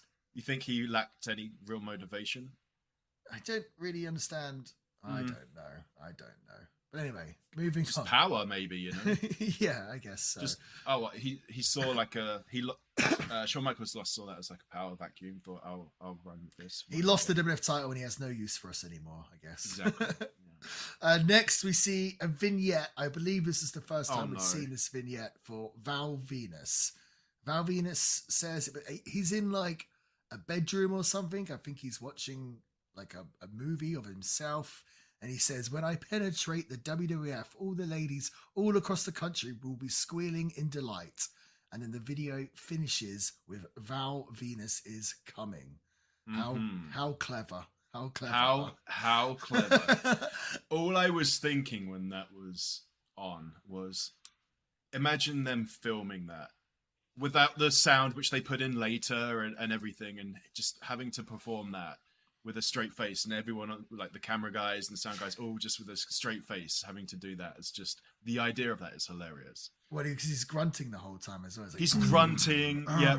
Didn't he have his arms behind his back as well? Or? I think so. And grunting and groaning. Yeah. So funny. This Val Venus, I think his real name was Sean Morley. He'd been wrestling. He's a Canadian wrestler. He'd been wrestling a lot in Mexico and in Europe and all around. And obviously a big guy, good physique. Finally got, had some tryouts for WWE and they signed him, and then they came up with this character. And I think originally they said, we want you to be a movie star. And I think he took it as like a Hollywood actor. And then no, like this sort of movie star. Adult movie star. So this is kind of like epitomizes the Attitude Era. They'd obviously gone in these directions where they're trying to be, what's the word, edgier. So we have a porn star wrestler. I feel like this porn star, a pimp wrestler, of course. Yeah, exactly. But I feel this kind of the character Val Venus, he played it super duper well. He did a great job, and I don't think anyone could have done it better than him. I do think it's definitely put a gimmick on him where there was a glass ceiling on how far he could go. And unfortunately for him, any times he tried to change the gimmick, people just couldn't get Val Venus out of their heads. Like, that's Val Venus. It's kind of like when an actor does a movie role and then they can't move on from that role. People just know them for that. I think this happened to Val Venus. So it was a good gimmick, but it was never really going to go that far, was it? Val Venus. Yeah, I know. I actually like him as a performer. No, great performer. I think he's really good, yeah. I actually wrestled Val Venus. Did you? Yeah. I never knew that. Yeah. And it's really fun. It's actually a pretty fun story. So I think it was a show somewhere in England, and they told me wrestling Val Venus. I was like, okay, that would be cool. I feel like I'd wrestled earlier somewhere else. I think I was doing like 2 shows in one night. So anyway, I turned up to the venue. He was coming late as well. So anyway, Val Venus, he gets there maybe 10 minutes before our match.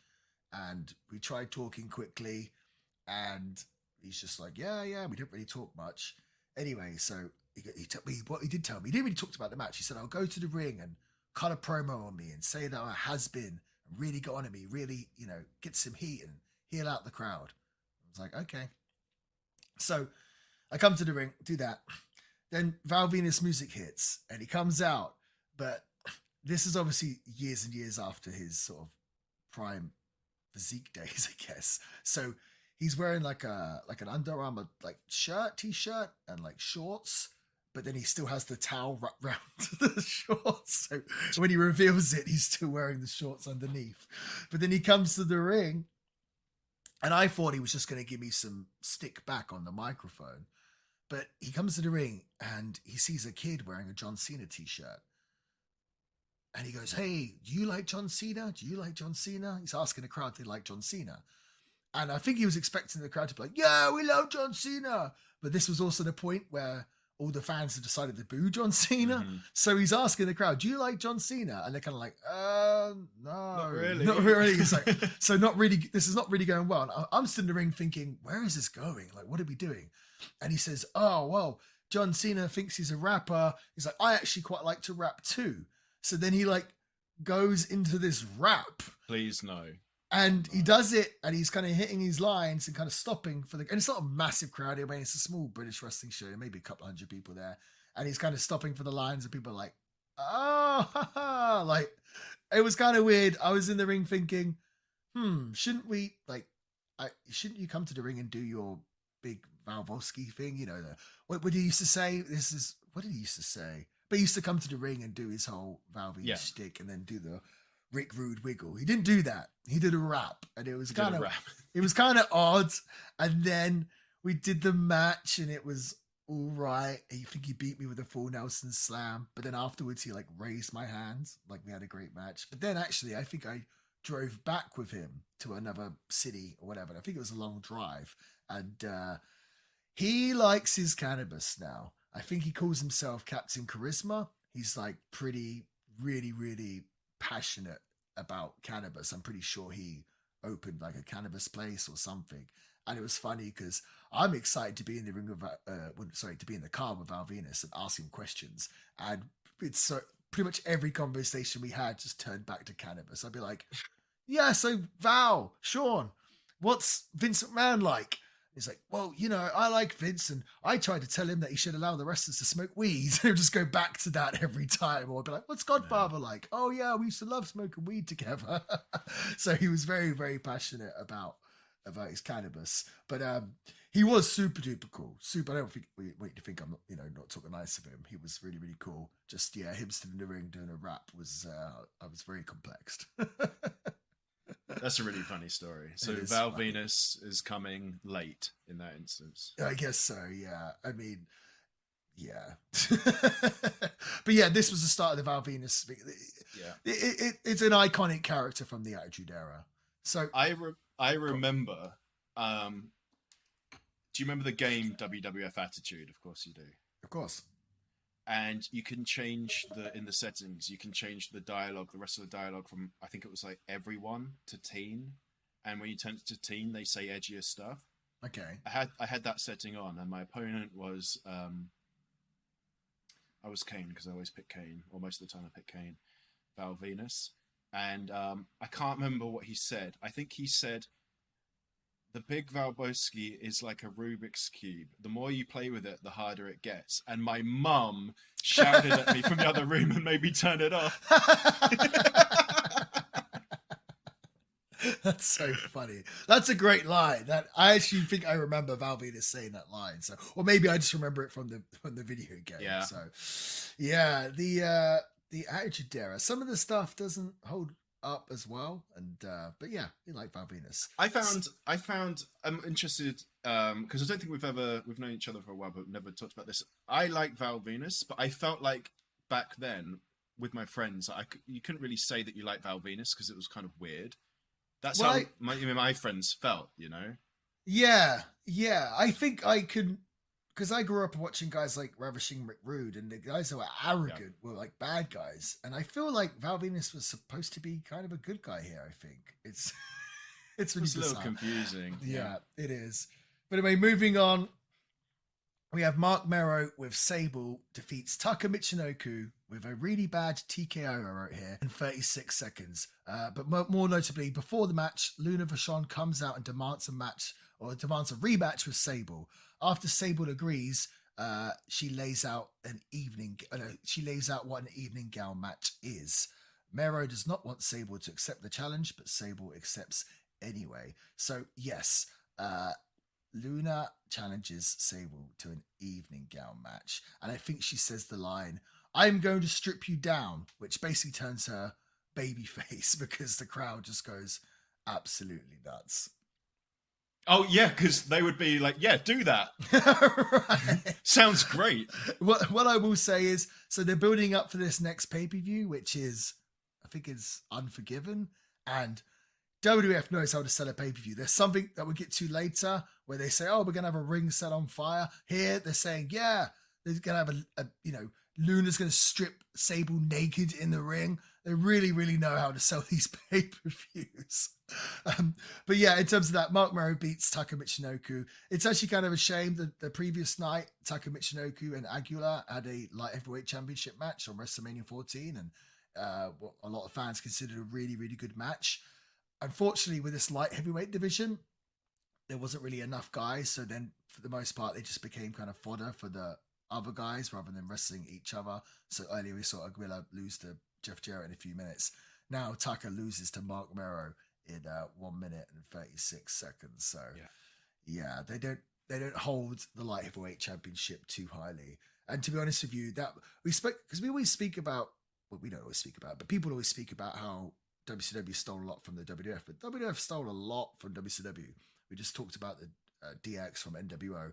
The light heavyweight championship was clearly, obviously, from the cruiserweight division. Cruiserweight, yeah. And WWF just did not do it like WCW did. No, I feel like no way. They kind of tried it for a few weeks and gave up on it pretty quickly. It became an afterthought pretty much before it even really started.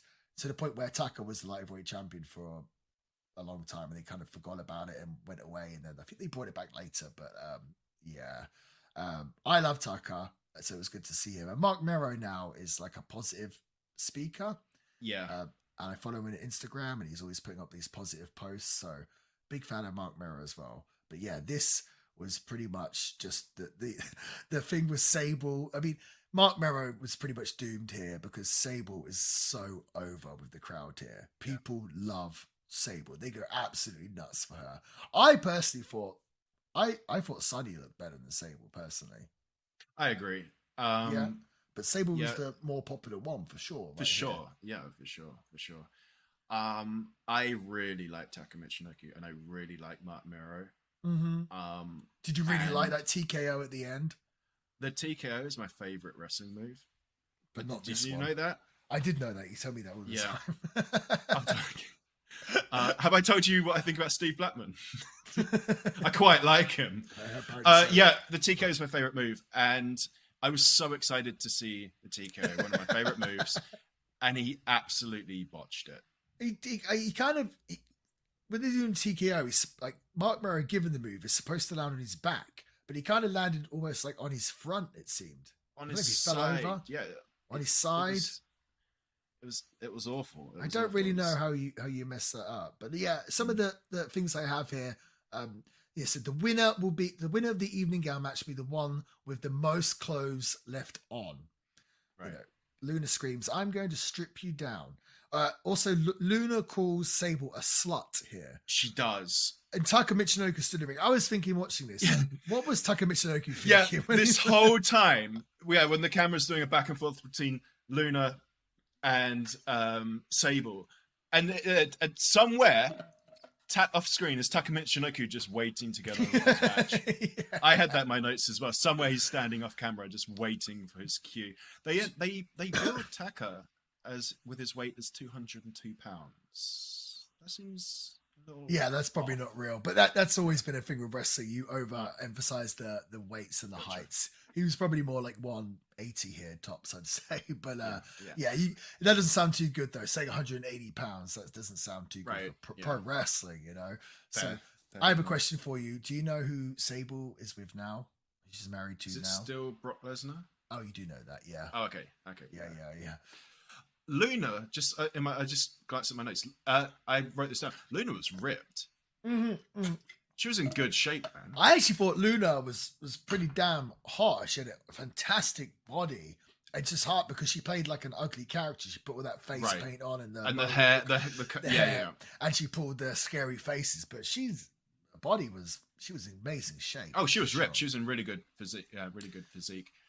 After this match, so Mero wins, and then after the match, we see the debut of Kai and Tai, which Jim Ross says Free Oriental Men. Doesn't age too well.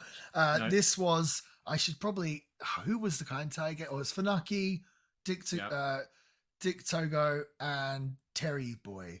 and Dick Togo, another guy I wrestled actually from the Attitude Era, I guess. But this was, I guess, the idea of this is funny because I asked you, I was like, "Oh, do you remember this Kind Tai?" And you told me that you remembered Kind Tai as just Tucker and Funaki. And Funaki, yeah. Which is what it later become. But the original members was these three, and then Tucker joined even after feuding with them, and then the other two guys left. But I guess you might know more about this than I do. I guess they were supposed to be like, I've read they were supposed to be like hood rats or something, like street hoodlums. Yeah, like, is that, am I using the right terms? Or probably not. I don't know, but right. I know what you mean. Like those kind of like gang, like those. I don't know enough about this culture, but something like they obviously got like rock and roll later than the US, but when they did get it, they ran with it. So the whole kind of like leather jacket, hoodlum. Because I think someone's wearing like an Iron Maiden t-shirt or something. Stuff like that. Yeah, it was just like just being a little ne'er-do-well, city ne'er-do-well was a thing or is a thing. I'm not sure about that, but something like that. I think that's what they were going for. I assume they must have signed these guys thinking that they would work in the well, I guess someone for Tucker to work with and bring in some more like heavyweights. But then, of course, they just like, oh, they're all Japanese. Let's put them together, and then they're feuding, chopping off Val Venus' penis and all this kind of stuff. So these again, the Attitude Era was just so out there and crazy. I always just think it must be so funny. These guys in Japan that were still doing really quite serious wrestling, like coming to America, just probably a massive culture shock. Full stop. I mean, it was a culture shock when I went there. And this is back then where there was no internet or anything else. So they probably don't know much about America. They come over there and it's Jerry Springer and it's Sable getting naked and all this stuff. And these guys are trying to wrestle. They must just be like, what is going on? Yeah, amazing. So moving on. Before we move on, oh, sorry. What were you going to say? No, you go. I was moving on. I thought you were going to move to the next section. I just wanted to bring up that senton was now perfectly... That was what I keep nearly saying Dick to go. So Bruce Pritchard calls him Dick to go. Can I get a box? Can I get this in a box to go? Yeah, that was what he was pretty much famous for. Dick to go, Dick Togo was famous for doing that big back bump, the big back bump from the top. So it was lovely. He just nailed it perfectly, man. Mm-hmm. And I don't know, but I imagine a senton where you go back first, it's got to be harder to pinpoint, like to have harder accuracy than like a senton bomb where you flip forward. You mean like a flip, like yeah. Sure, that's easier. I mean, how would you? A swanton bomb I'd say was a lot easier than doing a senton. A lot easier. That's kind of a hard position because you're jumping and you can't really look where you're throwing your body. Right. You know? Yeah. So it's pretty difficult. Yeah. I've seen a lot of people miss those centers. Or the problem with that is as well, you kind of have to get them with the top of your shoulders.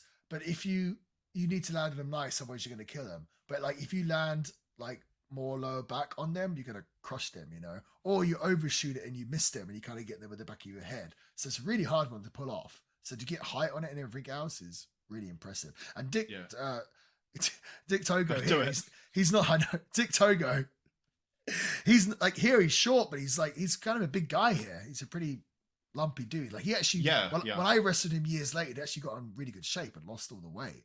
But he's a pretty big guy. So pretty impressive. He nailed it perfectly. It looked really good. Really good. It was, I thought that was a really good, I don't know, not entrance, but reveal. Debut. Yeah. I thought it was really cool. Yeah, dude, we're seeing so many like debuts tonight. It's crazy. So moving on, Jim Cornette introduced Dan the Beast 7, and then the new Midnight Express with Jim Cornette and Dan 7 beat the Headbangers for the NWA Tag Team titles in 4 minutes and 2 seconds with the rocket launcher. I'm gonna go out and guess this and say this is the first time you've seen the new Midnight Express. It was. I didn't know who they were.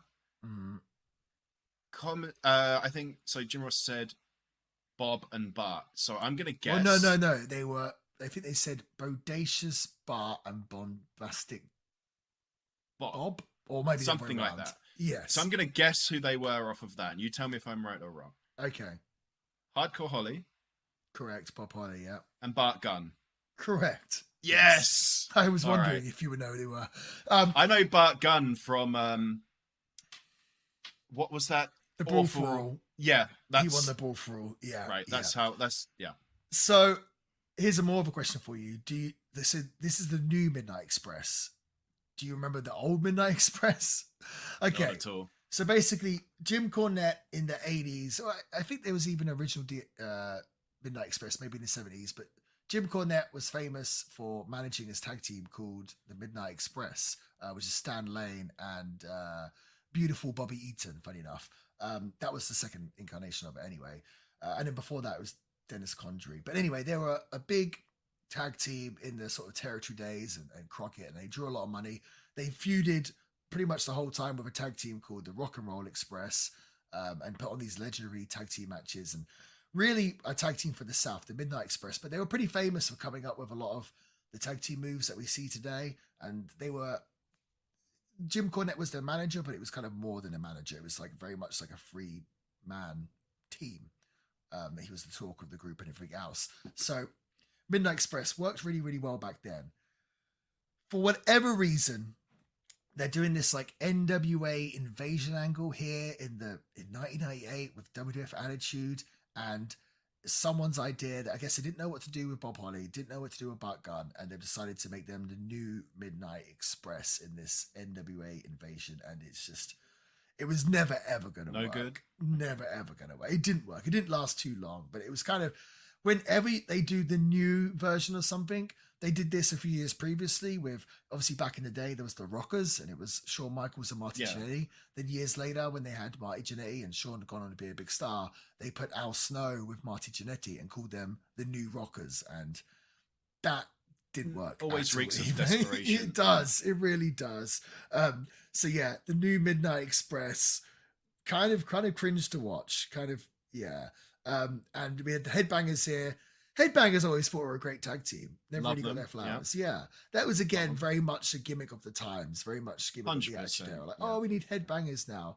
So, yeah. And then, of course, we've got Dan the Beast 7 out there as well. I think he's like the NWA champion at the time. And he's maybe a UFC champion. Or he'd had one stuff in UFC. Something like that, yeah. This is when UFC wasn't quite what it is now. It was kind of still... It was rising though, right? Rising, and it was more. Now UFC, MMA has like a style. Like MMA is a style within itself. I think people forget that the original concept of UFC, tell me if I'm wrong, was the idea of that you would have different styles. Literally the ultimate fighter, yes. Right. So there was like a sumo guy, right? A shoot fighting guy, like a classic boxer, a jiu-jitsu, judo, a boxer. Yeah. Like, who would win in a match? An Olympic wrestler, whatever it might be. So Dan Severn. I guess he'd had a lot of steam in the UFC, and I guess he wrestled as well. So they decided to bring Dan the Beast 7 into WWF. Unfortunately for him, I've met Dan the Beast 7. I met him in a restaurant once and went over to him and said hello, and never really clicked in the WWF. I think other times, if he would have came in like the 80s, I think he could have done quite well, or even more modern times, I think he could have done quite well. But in this era where the wrestling really doesn't matter and it's all about personality and characters, I don't think Dan the Beast 7 really stood a chance. Yeah, that's fair. He looks like a real man, though, doesn't he? He does look like a real man. I think they could have done something with him, but it never really worked out. When I was younger, I always used to get him mixed up with Don Fry. Do you know who Don Fry is? Yeah, of course, yeah. Oh, yeah. I always used to get them mixed up. I still do sometimes. I want to say, I might have Google search again. I want to say Don Fry and Dan the Beast 7 do a podcast together now. What? I think they do, yeah. Oh, man. Yeah, they do. Don Fry and Dan Severn do a podcast together. Oh, that's awesome. Put that on your... that's on going... your Oh, yeah. Jeez Louise. Yeah.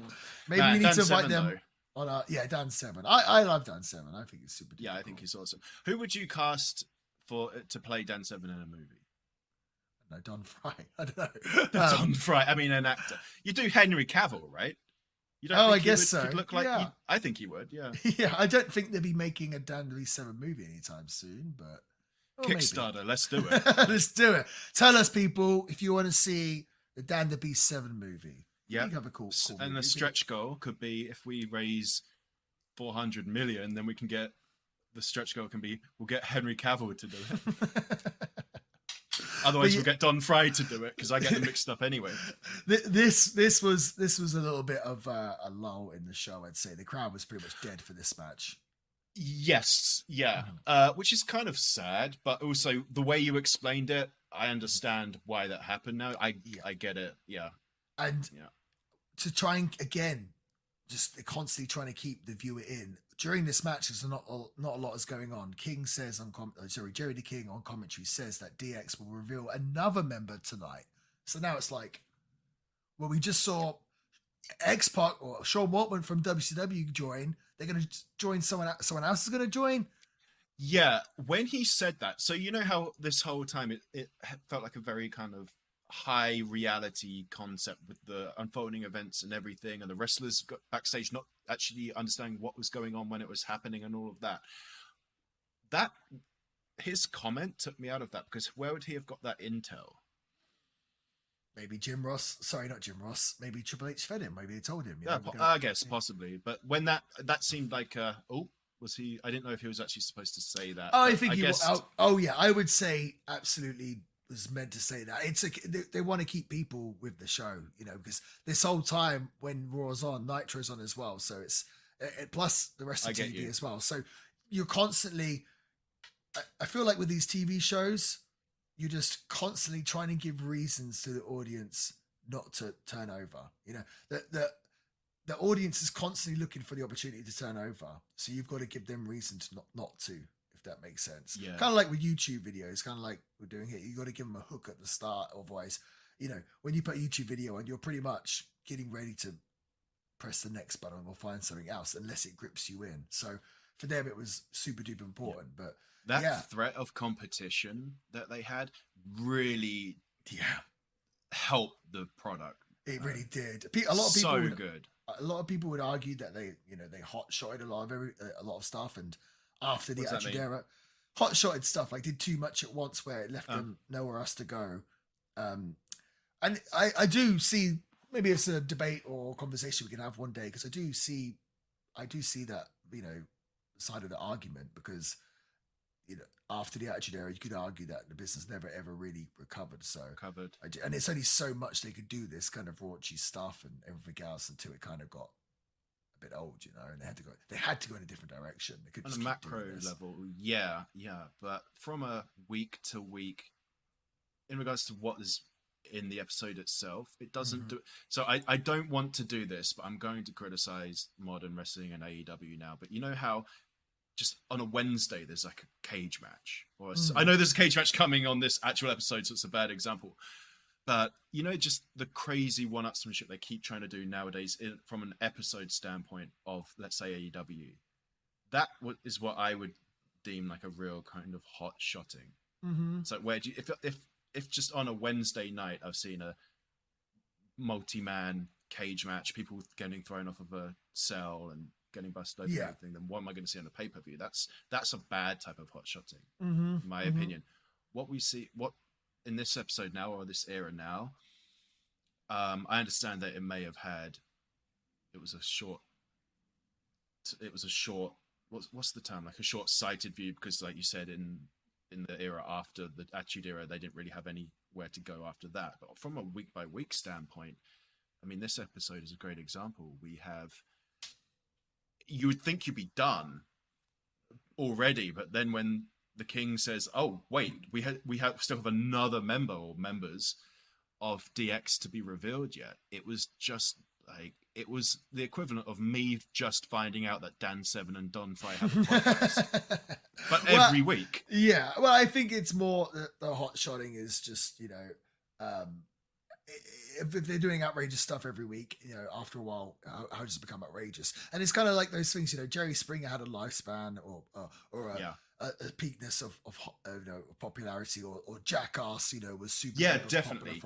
It's going to happen, But it didn't affect the episode or the product then at the time. No. Like this kind of hot shotting that they do now does affect the product as it stands at the time. I can see here, back then, right now in this Attitude Era, it's insane what you got. Like the content that you got when you tuned in was just remarkable. I will say this: not Jim Ross. I'm all over the place. Jim Cornette. He looks pretty rough here. He looks it's funny. This is what 25 years ago. He looks way better now than he does here. He looks better now. Yeah. Here he's really quite overweight. I think he was stressed out from working in WWF Creative and everything else. He looks much better now than he does back here. Also during this, I forgot to mention this. We get so they clearly don't care about the match because they get a phone call from Steve Austin. He uses his one call from jail to call up Monday Night Raw and tell them that he's going to kick Vince McMahon's ass.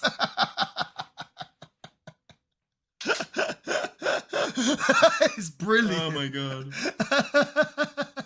I just love the idea that he can call Raw and it just goes onto like the headsets of the commentators and it's just like out for the world. And he's saying he's going to come back next week and kick Vince McMahon's ass. That's brilliant. It's like, do you want, or from his perspective, it's like, are you going to call your lawyer or even your parents to let them know that you're in jail? He's like, no, I'm going to call to threaten my boss again, which is why I'm in here in the first place. It's so good. Imagine him explaining that to his wife. She's like, he comes home. It's like, where have you been? It's like, I was in jail. Like, why did you call me? They only give me one call. Well, who else do you have to call? Well, first of all, why are you in jail? Well, I beat up my boss. Okay, so who did you call? I rang up work to tell them I was going to beat up my boss. Going to do it again. It's so good. So it's ridiculous, so funny. so outrageous. Yeah, it's outrageous. So funny. Next up, we have a Kane and Paul Bearer promo. This is the night after Undertaker defeated Kane at WrestleMania 14. Paul Bearer puts Kane over, says he's the only man to not just kick out the tombstone once, but twice. Paul Bearer tells us about a dream that he had that was surrounded by fire.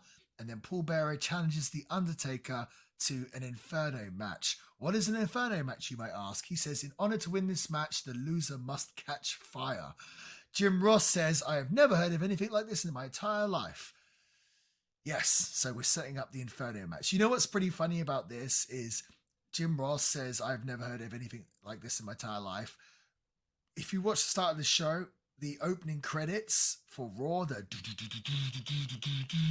they show a ring and it's like on top of a skyscraper and there's guys fighting. But at one point, the ring is like surrounded by fire on fire. Is it? So that's pretty maybe funny. That's where Paul Bearer got the idea. No one's ever spoke about this before, but I'm pretty sure that's probably where they got the idea for the Inferno match from their own. Like they retroactively, so they made they produced their own intro. Looked back and thought, actually, that's really cool. Yeah, I think that's they thought, idea. For a cool opening, we should have like a ring on fire, a ring surrounded by fire for the opening. It'd be really, really cool. And I think one day someone must have went, can we actually do that for guys to work in? You know, I will say this. Growing up, I was a really big fan of The Undertaker, the dead man Undertaker. Yeah. And when I heard that his little evil brother had come and they were going to have a match where the ring was set on fire or surrounded by fire, my head was blown. I was like, what is this? Oh my, I have to watch this. Like, again, they're telling us for this pay-per-view coming up that we're going to see Sable naked and Kane and Undertaker are going to fight in a ring set on fire. They were really, really trying to win this Monday Night War. Yeah. Another person. And we benefit. Like, that's why it's so good. Yeah. Paul Bearer, he's really big here. But this was, obviously setting up the Inferno match with Kane and The Undertaker. So not really much else to say other than, I feel like you're going to agree with me. I feel like everyone would agree. To me, obviously, Kane had a very long career and loads of different sort of incarnations of Kane. For me, this is always the strongest one, this original 100%. Form of Kane with the full mask and the full body suit. Yeah. Does he have one arm open in this? Was that classic? He'd have one arm free and then sometimes he'd have a full body suit. I think for the Inferno match, he had the full body suit, which obviously makes sense. Or maybe he did that for the the First Blood match with Undertaker. But the classic full mask, long hair. Yeah. Black with the red. Yeah. Mm-hmm. Oh yeah, I love Kane. I will say what is, again, I'm not trying to rag on modern day wrestling, but they did this match with Kane and Undertaker, and Paul Bearer really puts Kane over for kicking out of 2 tombstones. Like that was a massive unheard deal. of. Unheard of. And it was a WrestleMania moment. And it was done between 2 like supernatural freaks.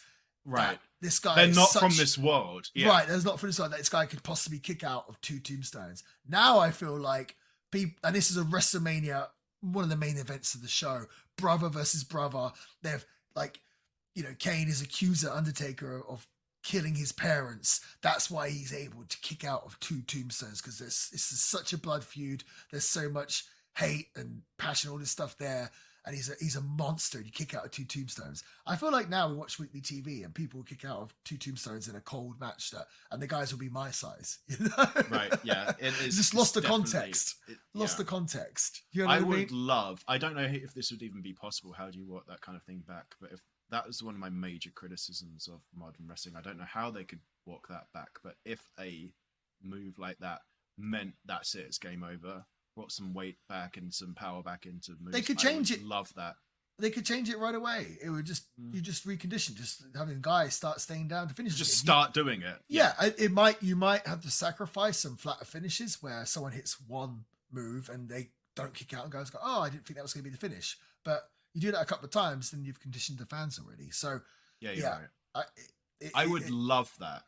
Yeah, it would be nice, but I don't know if we're going to get there anytime soon. I remember. Sorry, go on. Go on, then. There you go. I was just to say, I remember. I think it was for the 2000 Royal Rumble, where which is one of my favorite pay-per-views, and we'll definitely cover it one day. We'll get there.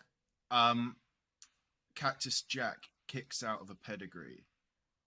Yeah, and it took like 2 to bring him down, or something like that.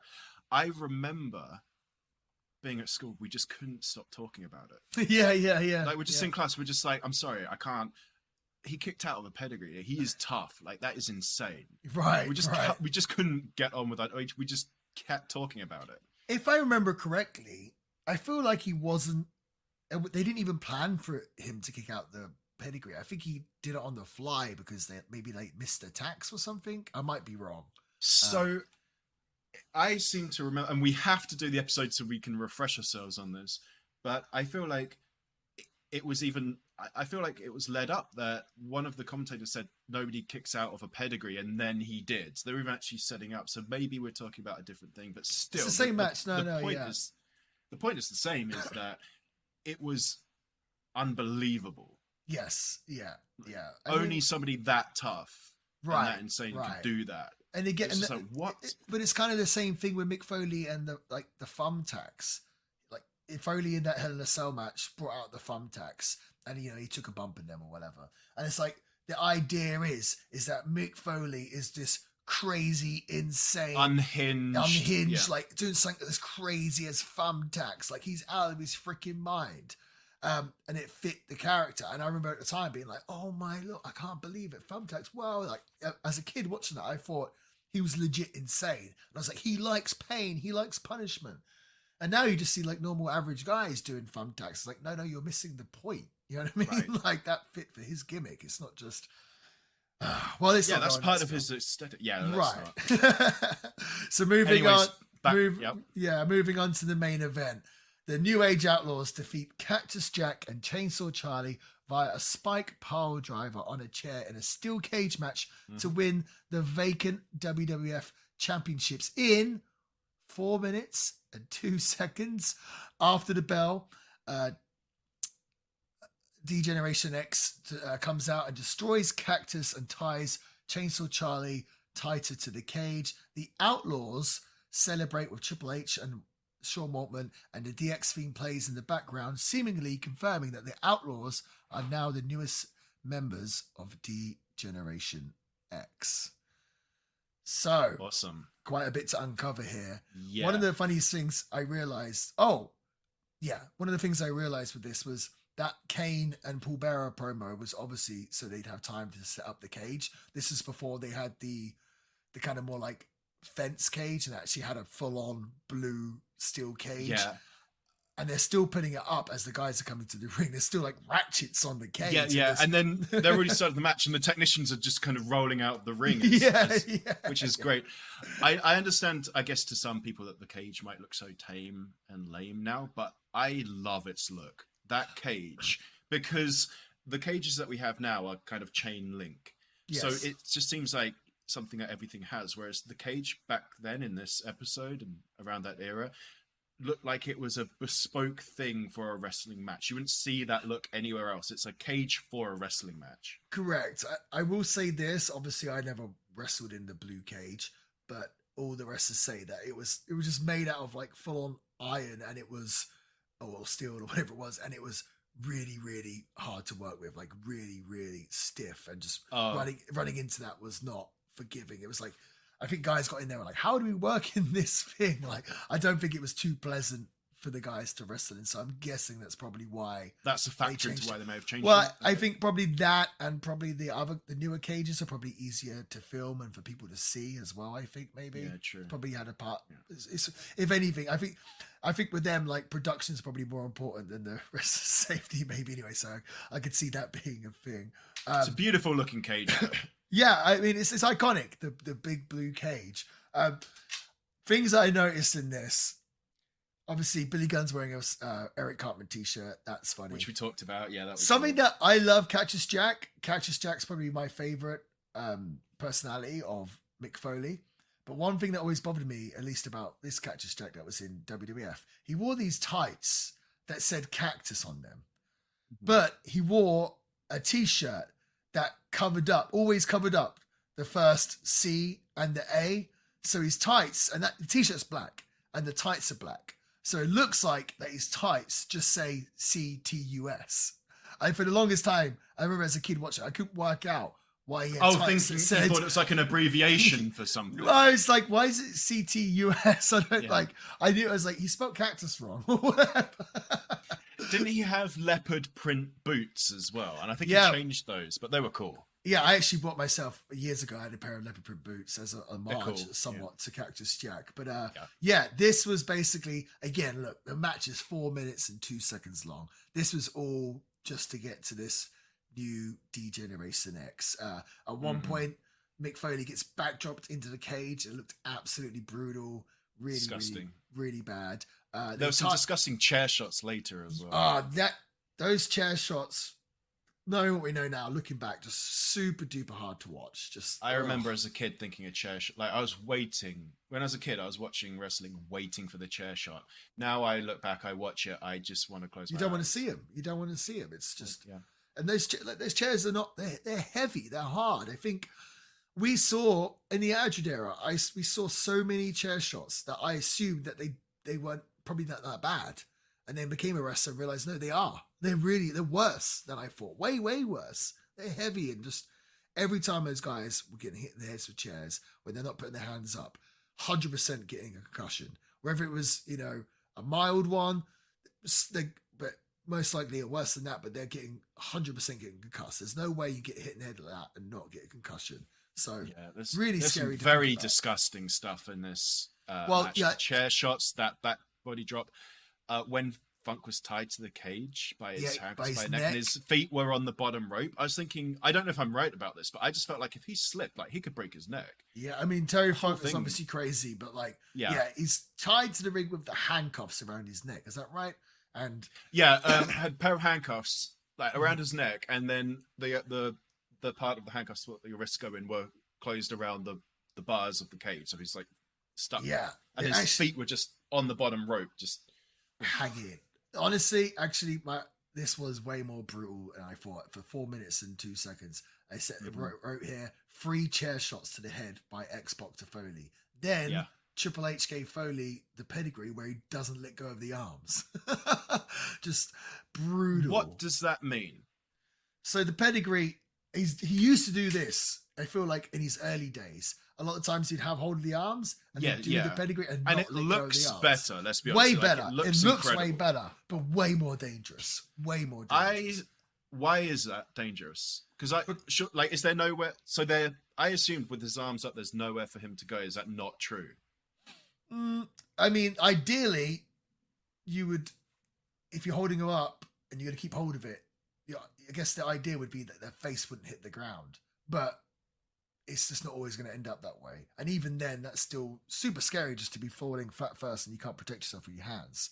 The way he did it later on, obviously, as you know, is the pedigree kind of let go of the arm so the guys can get their hands to, take a front bump. But you can't really take a front bump just like this on your face, So no, it's is it natural to want to tuck your chin in as well? Because I'd imagine with the pedigree, like maybe that should be worse, right? You don't want to, you don't your want neck, right? Yeah, you don't want to tuck your chin in on that one. Yeah, that's for sure. I think I saw a guy do that and almost broke his neck. But yeah, not letting go is really, really quite brutal. I think he did it a few times and kind of realized, oh, maybe I need to help the guys out. And like you said, it doesn't look as good. And in fact, you see so many guys doing pedigrees now, and none of them look as good as Triple H's, funny enough, because it's a pretty hard move to pull off and make it look good. But yeah, I felt bad for Foley in this one. Sure. Yeah, my notes, more chair shots, hard to watch. And the Outlaws have joined D-Generation X. I did notice, I don't know if you noticed this, and I'm sure it was because, like you said, when they were already coming down to the ring, the technicians were still putting it together, but there was no opening bell. So does that mean that the match isn't even official, if you think about it? Yeah, I don't know if I really noticed. Yeah, they didn't ring a bell to signify the start of the match, so did it really happen? Maybe on the next week's Raw, they'll say that, and they'll say, oh, no, they're still not the tag team champions because the bell never rang. Oh, yeah, first of all, it was the wrong dumpster. Yeah, first of all, you didn't use the right dumpster. Second of all, one of our guys forgot to ring the bell. And then this whole time, they're just having to keep doing rematches where they take chair shots to the head. It sucks. It sucks for them. So what's really funny about this is Terry Funk is one of my favorite wrestlers to watch. I love Terry Funk. He's just so cool. We spoke earlier about wrestlers from the 70s, 80s that are still around in the 90s and having to update their gimmicks. I don't know if that's what they thought they were doing with Terry Funk here. I actually think I've heard. Do you mean with Chainsaw Charlie? Like, what do you mean? Sorry. Well, yeah, we've got Terry Funk there, and he's doing he's Chainsaw Charlie. Chainsaw Charlie. Terry Funk's like a legend, former NWA World Champion. Everyone knows he's Terry Funk. I think they even refer to him a bunch of times just as Terry Funk. But he's wearing a Terry Funk t-shirt. But he's got a pantyhose on his head and a chainsaw, and he's Chainsaw Charlie. It's weird. Never really understood this. I think it was Terry Funk's idea. I don't know if it was supposed to be like a take on Mick Foley's multiple personas thing, and they said, "Oh, I'm gonna have like a split personality as well. I'm Chainsaw Charlie." But I don't know. Like I said, I'm a massive fan of Terry Funk. Chainsaw Charlie, not so much. It's a little bit odd. I thought. Don't need it. Yeah, like you said. Just have to be Terry Funk. I think that's one of the characters you do not need to be updated. Right. But yeah, that was the end of the show. Again, another iconic moment. It's another reason why I picked this show for the first episode. This is an episode of Monday Night Raw, and I feel like more happened in this show than like happens in 5 years of wrestling now. Like we had, like if you look at this show, we had Steve Austin stunnering McMahon. Steve Austin got the new championship belt, that new belt that came kind of infamous. We had The Rock become the leader of the Nation of Domination. Yes, Nation of Domination. We saw the new D-Generation X with X-Pac jumping for WCW. Then the New Age Outlaws. Yeah. What else did we see on this show? I'm just going through my notes. Well, we saw LOD having an upgrade, but that's trivial compared to what the rest of the stuff. Sure. The stuff with Kane and Paul Bearer for the Undertaker. There was Val Venus. Val Venus debut. From a smaller thing. Kai and Tai's debut. No, so see, we're forgetting all of these things. Right. I feel like this was, I'd say, so like now the Raw After Wrestlemania is a thing where people expect debuts or they expect like a really exciting episode. I feel like this was probably the first Raw that kind of set that standard that, people are going to debut after WrestleMania, because obviously we saw quite a few debuts and at least vignettes and stuff on this episode of Raw. This was definitely the sort of starting point for that kind of led the WWF sort of into the Attitude Era and kind of what it would become. And it's just fun to go back and watch and see the start of a lot of this stuff. So this is kind of the start of obviously the new DX, but the start of the new version of The Rock and everything else, and the start of Austin as the main. It's kind of fun to think of Austin not as a champion, but here he's the number one guy, 100%. You can't doubt it. He's the world champion. So yeah, I really do kind of feel like this is kind of this, maybe not the start of the Attitude Era, but this is when it really kicked in. Just say kicked that. In. Yeah, kicked in. Yeah. I mean, this was great. This was fantastic. First of all, like, these Raws don't outstay their welcome. I think we alluded to that with the snappiness of the time, but yeah, they don't outstay their welcome. This was such a fun episode to watch. Again, I haven't seen it before, and there was something for everyone. Like you said, you had these big era-defining moments, but then also, if you're just like me and you have an affinity for very specific mid-carders, you're also going to be in heaven. Right. There's just literally something for everyone, but that's what this era of wrestling was all about. So if you haven't seen it, I would encourage you to check it out. It was March 30th, 1998. Yeah. Mm-hmm. And it was really fun to watch for this, to study for this episode. I really would recommend it if you haven't seen it. If you're a wrestling purist, you're not going to see a lot of wrestling on this show. No. It was about the entertainment factor. It's episodic TV. It's TV, yeah. It is. It's episodic TV. And honestly, I feel like this is what the TV shows should be for. I feel like you get your TV shows, you're building up the pay-per-views. Then you have your pay-per-view. That's when you get your wrestling matches, your long wrestling matches. That's when people can kick out finishes, whatever, if they have to. The TV should just be a vehicle to push the pay-per-views. Because if the TV episode is all just long, really good matches, why am I going to pay for a pay-per-view? Watch a pay-per-view. Yeah, no, I completely agree. Like this, I felt like it was a very clear definition between the TVs and the pay-per-views. And I think, like you said, they just constantly had you hooked into the show. Like, what's going to happen next? And they had those threads throughout the show, whether it was the Steve Austin and Vince McMahon shenanigans, or whether it was the D-Generation X. It really kept you in. Like, you're waiting on edge to kind of see what happens next, in sort of like anything can happen type atmosphere. Yeah, and what I really enjoy is when we decided to do this podcast, when you decided to do this podcast and you talked to me and you said you wanted the first episode to be this specific episode of Raw, I was thinking, oh, why aren't we doing this massive pay-per-view, this massive that?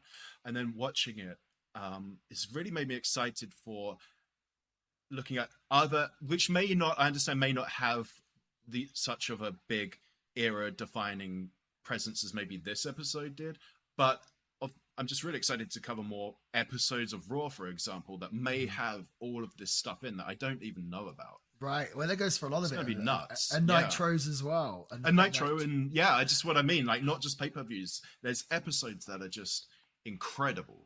Well, I think we put it well there. This is the first time for you watching this show. This was a trip down memory lane for myself. And I think we started off on a high because, like I said, I mean, also the whole show, because it's Raw, commercial breaks, the whole thing is only an hour and 40 minutes maybe. So something easy like watch, never got bored. It doesn't give you a second to be bored during There's the no show. fat. No. They even cut out some of the entrances, if you notice. Yeah. It was just straight in there. There was nothing bad on this show. Even when it's like a match, like I said, even if it's like, oh, it's Kurgan and Change, it's like, well, it's over in 2 minutes. So it doesn't, nothing stays around long enough to get bad or to get boring or anything else. So nothing outstayed. Really fun show. Bravo. WWE, WWF, whoever wrote this show, or just a combined effort. I thought that was a really, really fun show. And like I said, moving forward, I don't think all shows are going to be as fun to watch as this. So today it sounds like we've kissed a lot of arse, I think, but this show, I think, deserved it. I agree. I totally agree. It was great. So everyone, I hope everyone enjoyed the first episode and of Chillin With The Villain and kind of got a taste of what this podcast series is going to be. We have week 2 to think about now, Sam. The second episode. Sam, question. We should have discussed this beforehand. Are we going to pick our next episode, or you want me to pick it, or are we going to put it to the fans? Or should we throw it out? That's what I'm wondering. Maybe we should come up with a short list and throw it out to the fans as like a poll. Okay, maybe we should do that. Okay, so maybe, should I do it on Instagram or on YouTube, though? That's the question. YouTube only gives you 4 options. I don't know about I think Instagram is the same. Oh, okay. And I guess anything else, can go in like comments. But okay, everyone, keep an eye on my YouTube, keep an eye on my Instagram. I'm going to put 4 shows on the list, and you guys tell me what you want us to talk about. Eventually, we're going to cover everything. Obviously, we can't cover everything always, but yeah, we're going to cover a lot of stuff. So whether it's WWF, the polls can be the priority, like can factor in, like help us factor in the priority, but we do want to get to as much as we can. We want to cover WWF, WCW, ECW, hell, maybe even TNA, maybe the Territory Days, maybe old British wrestling, Japanese wrestling, whatever it might be. We want to cover it all. So we'll put the polls out. Keep an eye, probably on my Instagram, actually. I'll probably put it out there. It's a little easier for me to navigate, and we'll see what you people would like us to cover next. In terms of plugs and everything else, July 22nd, I'll be wrestling in Puerto Rico. So if you're listening from Puerto Rico, come see me in San Juan for CWA. Look on my Instagram for details. And then the next day, July 23rd, I'll be wrestling in Atlanta, Georgia, for Mucha Lucha. So come down and see me. Other than that, I guess follow our YouTube channel, we've just created, and our Instagram channel at The Villain Pod. And I don't want to plug too much else. Sam, do you have anything else to plug? I've got nothing to plug. I'm just going to get back. We're going to edit this, and then I'm going to check out that Don Fry podcast. We should invite them on the show. Oh, that would be the dream. That'd be insane. We should. Okay, Sam, do you want to see us? Do you want to see us out? Yeah. I'm going to do this. I've been waiting for this my entire life. Have a good week. Till next week.